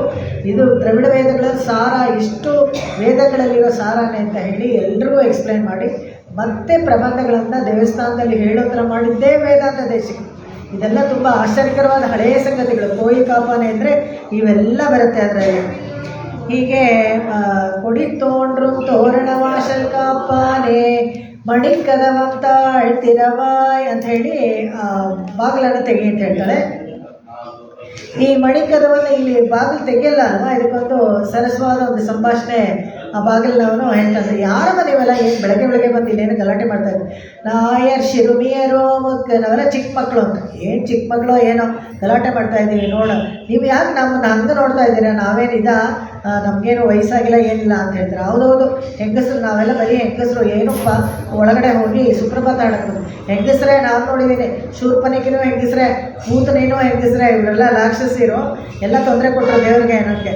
ಅಯ್ಯೋ ಅವರೆಲ್ಲ ದೊಡ್ಡ ವಯಸ್ಸಾದವರಲ್ವಪ್ಪ, ನಾವು ಚಿಕ್ಕವರೇ. ನೀವು ಚಿಕ್ಕವರಾದರೆ ಏನು, ಮತ್ಸಾಸುರ ಅವನು ಚಿಕ್ಕವನೇ, ಅವನು ಬಂದು ತೊಂದರೆ ಕೊಡಲಿಲ್ವಾ, ಕೃಷ್ಣನನ್ನು ಸಾಯಿಸೋಕ್ಕೆ ಅಂತ ಮೇಲಿಂದ ಬಿಟ್ಬಿಡ್ಲಿಲ್ವಾ ಅಂತ ಹೇಳ್ತಾರೆ. ಅದಕ್ಕೆ ಅವನು ವತ್ಸಾಸುರ ಒಬ್ಬನೇ ಬಂದ, ನಾವು ಇಷ್ಟೊಂದು ಜನ ಬಂದಿದ್ದೀವಲ್ಲ, 5 ಲಕ್ಷ ಕುಟುಂಬದ ಎಲ್ಲ ಹೆಣ್ಮಕ್ಳು ಗುಂಪಾಗಿ ಬಂದಿದ್ದೀವಿ ಅಂತ ಹೇಳಿದ್ರೆ, ಓ ಅದು ನಮಗೂ ಗೊತ್ತು ಬಿಡು. 14 ಸಹಸ್ರಾಣಿ ರಕ್ಷಸಾಂ ಭೀಮಕರ್ಮಣ, 14,000 ಕರದೂಷಣರು ಬಂದರು. ಅವರು ಅಷ್ಟೇ ಇಷ್ಟೇ ಇದೇ ಥರನೇ ಗಜ ಅಂತ ಬಂದರು. ಅವರು ಒಂದು ಗುಂಪಾಗಿ ಬಂದರು, ಎಷ್ಟು ತೊಂದರೆ ಕೊಟ್ಟರು ರಾಮನಿಗೆ ನನಗೆ ಗೊತ್ತಿಲ್ವಾ. ಏಕಶ್ಚ ರಾಮ ಧರ್ಮಾತ್ಮ ಕಥಂ ಯುದ್ಧ ಭವಿಷ್ಯತಿ. ಅವಾಗೇನೋ ಪರವಾಗಿಲ್ಲ, ರಾಮ ಗಟ್ಟಿ ಬಿದ್ದ, ಆದರೆ ನಮ್ಮ ಕೃಷ್ಣ ಚಿಕ್ಕ ಮಗು, ಅವನೇನು ಮಾಡೋಕ್ಕಾಗತ್ತ ಅಂತ. ಬಿಡಪ್ಪ ನೀನು ಅದೆಲ್ಲ ಬಿಟ್ಬಿಡು, ಇವಾಗ ಅದೆಲ್ಲ ರಾಕ್ಷಸರಿಗೆ ಬೇರೆಯವ್ರಿಗೆಲ್ಲ ನಾನು ಕಂಪೇರ್ ಮಾಡಬೇಡ. ಇವ್ರು ನೆಮ್ಮನ ನೆನ್ನೆನೇ ಬಾ ಅಂತ ಹೇಳ್ತಾನೆ, ನೆನ್ನೆಲೇವಾ ಎಣ್ಣೆ ಅಂತ. ನನ್ನ ಹತ್ರ ಏನೋ ಹೇಳಿಲ್ವಲ್ಲ, ನನಗೇನು ಗೊತ್ತಿಲ್ಲ ಅಂತ ಹೇಳ್ತಾರೆ. ಅವಾಗ ಸರಿ ಹೋಗಲಿ ಬಿಡಿ, ನೀವೆಲ್ಲ ಯಾಕೆ ಬಂದಿದ್ದಾರೆ ಅಂದರೆ ತುಳಲೆಳಪಾಡುವ ಸುಪ್ರಭಾತ ಹೇಳೋಕ್ಕೆ ಬಂದಿದ್ದೀವಿ. ಅಯ್ಯೋ ಅಚ್ಚುಕಟ್ಟಾಯಿತು, ನೀವು ಇಷ್ಟು ಜನ ನಿಂತ್ಕೊಂಡು ಸುಪ್ರಭಾತ ಹೇಳಿದ್ರೆ ಸರಿಯಾಗೆಲ್ಲ ಒಟ್ಟಿಗೆ ಪ್ರಾಕ್ಟೀಸ್ ಮಾಡಿದರೆ ಪರವಾಗಿಲ್ಲ. ಕೆಟ್ಟ ರಾಗದಲ್ಲಿ ದೇವರೇ ಓಡೋಗ್ಬಿಡ್ತಾನೆ ಅಚ್ಚಾಮೂರ್ತಿಯಿಂದ. ಯಾವಾಗಲೂ ಅಷ್ಟೇ, ಕಲ್ತ್ಕೊಳ್ಳೋಕ್ಕೆ ಅವಾಂತರ ಎಲ್ಲರಿಗೂ ಹೇಳ್ಬಿಡ್ಬೇಕು. ಅಲ್ಲಿ ಹೋಗಿ ಒಂದು ಪುಸ್ತಕ ಇಟ್ಕೊಂಡು ಏನೋ ಒಂದು ಹೇಳ್ಬಿಡ್ಬೇಕು. ಸರಿಯಾಗಿ ಕಲ್ತ್ಕೋಬೇಕು, ಅದನ್ನು ನಟ್ರು ಮಾಡಬೇಕು, 4 ಸತಿ ಆವರ್ತಿ ಹಾಕೋಬೇಕು. ಇದೆಲ್ಲ ತುಂಬ ಮುಖ್ಯ. ಯಾವಾಗಲೂ ಎಷ್ಟು ಸತಿ ನಾವು ಹೇಳ್ತೀವೋ ಅಷ್ಟು ಸತಿ ನಿಮ್ಮ ಅಕೌಂಟಲ್ಲಿ ಅವನು ಹೇಳ್ದ ಅಂತ ಲೆಕ್ಕಕ್ಕೆ ತಗೋತಾನೆ. ಹೆಂಗನೇ ಸೊಲ್ಲಿಲು ಪಿಂಬಂ ಪಯಕ್ಕುಮೆ ಅಂತ ಇದ್ದರೆ ಕೂಡ ನಾವು ಹೇಳಬೇಕು. ಹೇಳಿದಷ್ಟು ಸತಿನೂ ಭಗವಂತ ಹೇಳ್ದ ನಮಗೋಸ್ಕರ ಅಂತ, ಹಾಡ್ದ ಅಂತ ಲೆಕ್ಕನೇ ಇಟ್ಕೋತಾನೆ. ಆದರೆ ಅದರಲ್ಲಿ ಸೋಮಾರ್ತನ ಪಟ್ಕೊಳ್ಬಾರ್ದು, ಸರಿಯಾಗಿ ಕಲ್ತ್ಕೋಬೇಕು, ಹೇಳಬೇಕು. ಅವ್ನು ಹೇಳ್ತಾನೆ ಬೇಡ ಬೇಡ ಇಷ್ಟು ಜನ ಬಂದರೆ ಎದ್ದು ಬಿಡ್ತಾನೆ, ಅವ್ನು ನಿದ್ದೆಯಿಂದ ಹೇಳ್ಬಾರ್ದು ಅಂತ. ಹಾಗಾದರೆ ಸರಿ ನೀವೇ ಬಾಗಿಲು ತೆಕ್ಕೊಂಡು ಒಳಗಡೆ ಹೋಗಿ ಅಂತಾರೆ. ಇಲ್ಲ ನಾವೆಲ್ಲ ಹಾಗೆ ಬಾಗಿಲು ಎಲ್ಲ ತೆಕ್ಕೊಳ್ಳಲ್ಲಪ್ಪ, ನಮ್ಮ ದೊಡ್ಡವ್ರ ಹತ್ರ ಎಲ್ಲ ಹೇಳ್ಕೊಟ್ಟಿಲ್ಲ, ನೀನಾಗೇ ಬಾಗಿಲು ತೆಗಿಬೇಕು, ನಾವು ಒಳಗೆ ಬರಬೇಕು. ಅದೇ ರೀತಿ ರಿವಾಜ್, ಏನಪ್ಪ ಮರ್ಯಾದೆಗೆ ಸರಿಯೋದು. ನೀನೇ ಬಾಗಿಲು ತೆಗಿ, ತಾಳ್ತಿರವಾಯ್, ನೀನೇ ಬಾಗಿಲು ತೆಗಿ ಅಂತ ಹೇಳ್ತಾರೆ. ಅವಾಗ ಬಾಗಿಲು ತೆಗೆದ್ಮೇಲೆ ಕೊನೆಗೆ ಆಮೇಲೆ ಒಳಗಡೆ ಹೋಗ್ತಾರೆ. ಒಳಗಡೆ ಹೋದ್ಮೇಲೆ ನೆಕ್ಸ್ಟು ನೋಡೋಣ ಯಾರ್ಯಾರನ್ನ ಎಬ್ಬಿಸ್ತಾರೆ. ಯಾರಾದ್ಮೇಲೆ ನೀನೇಶ ನಿಲೈಕರು ನೀ ಕೇಳೋರೆಂಬಾಯ್, ನೀನೇ ಪ್ರೀತಿಯಾಗಿ ನಮಗೆ ತೆಗಿಬೇಕು ಅಂತ ಆಸೆಗೆ ತೆಗೆದುಕೊಟ್ರೆ ನಮಗೂ ಒಂಥರ ಹುರುಪಿರುತ್ತೆ. ನೀನು ಮನಸ್ಸಾರೆ ಬಾಗಿಲು ತೆಗೆದುಕೊಡು, ನಾವು ಒಳಗಡೆ ಬರ್ತೀವಿ ಅಂತ ಹೇಳ್ತಾರೆ. ಇಲ್ಲಿಗೆ ಇವತ್ತಿನ ಪದ್ಯ ಮುಗೀತು. ಸಾಧಾರಣವಾಗಿ ಸಂಪ್ರದಾಯದ ಪ್ರಕಾರ ಹೇಗೆ ಅಂದರೆ ಅವತ್ತಿನ ಪಾಶ್ರ ಹೇಳಿ ಉಪನ್ಯಾಸ ಮಾಡಿ ತಿರ್ಗಾ ಅವತ್ತಿನ ಪಾಶ್ರ ಹೇಳಬೇಕು. ಇಷ್ಟು ದಿವಸ ನಮಗೆ ಸಮಯನೇ ಸಿಕ್ಕಿರಲಿಲ್ಲ. ಇವತ್ತು ಬೇಕಾದರೆ ಹೇಳೋಣ. ನಾಯಕನಾಯ್ ನಿಂದ್ರ ನಂದ ಗೋಪನುಡೆಯ ಕೋಯಿಲ್ ಕಾಪಾನೆ கொடித்தோன்றும் தோரண வாசல் காப்பானே மணிக்கதவந்தாள் திறவாய் ஆயர் சிறுமியரோ முக்கு அரைவரை மாயன் மணிவண்ணன் தென்னலேவாய் நேர்ந்தான் தூயோமாய் வந்தோம் துழலெழப்பாடுவார் வாயார் முன்னம் ஆகாதே அம்மா நீ நேச நிலைக்கதவும் நீ கேளோர் என்பாவாய் ಶತಮಕಮಣಿ ನೀಲ ಚಾರು ಕಲ್ಲಾರ ಹಸ್ತ ಸ್ತನವರನ ಮಿತಾಂಗಿ ಸಾಂದ್ರ ವಾತ್ಸಲ್ಯ ಸಿಂಧು ಅಲಕ ವಿನೀತಾಭಿ ಸ್ರಗ್ಭಿರ ಕೃಷ್ಣನಾಥ ವಿಲಸತುಂದಿಗೋದ ವಿಷ್ಣು ಚಿತ್ತಾತ್ಮಜಾನಃ வேயர் புகழ் வெள்ளி புத்தூராடி பூரம் மேல்மேலும் மிக விளங்க விஷ்ணு சித்த தூய திருமகளாய் வந்து அரங்கனார்க்கு துழாய் மாலை முடிசூடி கொடுத்த மாலே நேயமுடன் திருப்பாவை பாட்டாரைந்தும் நீயுரைத்த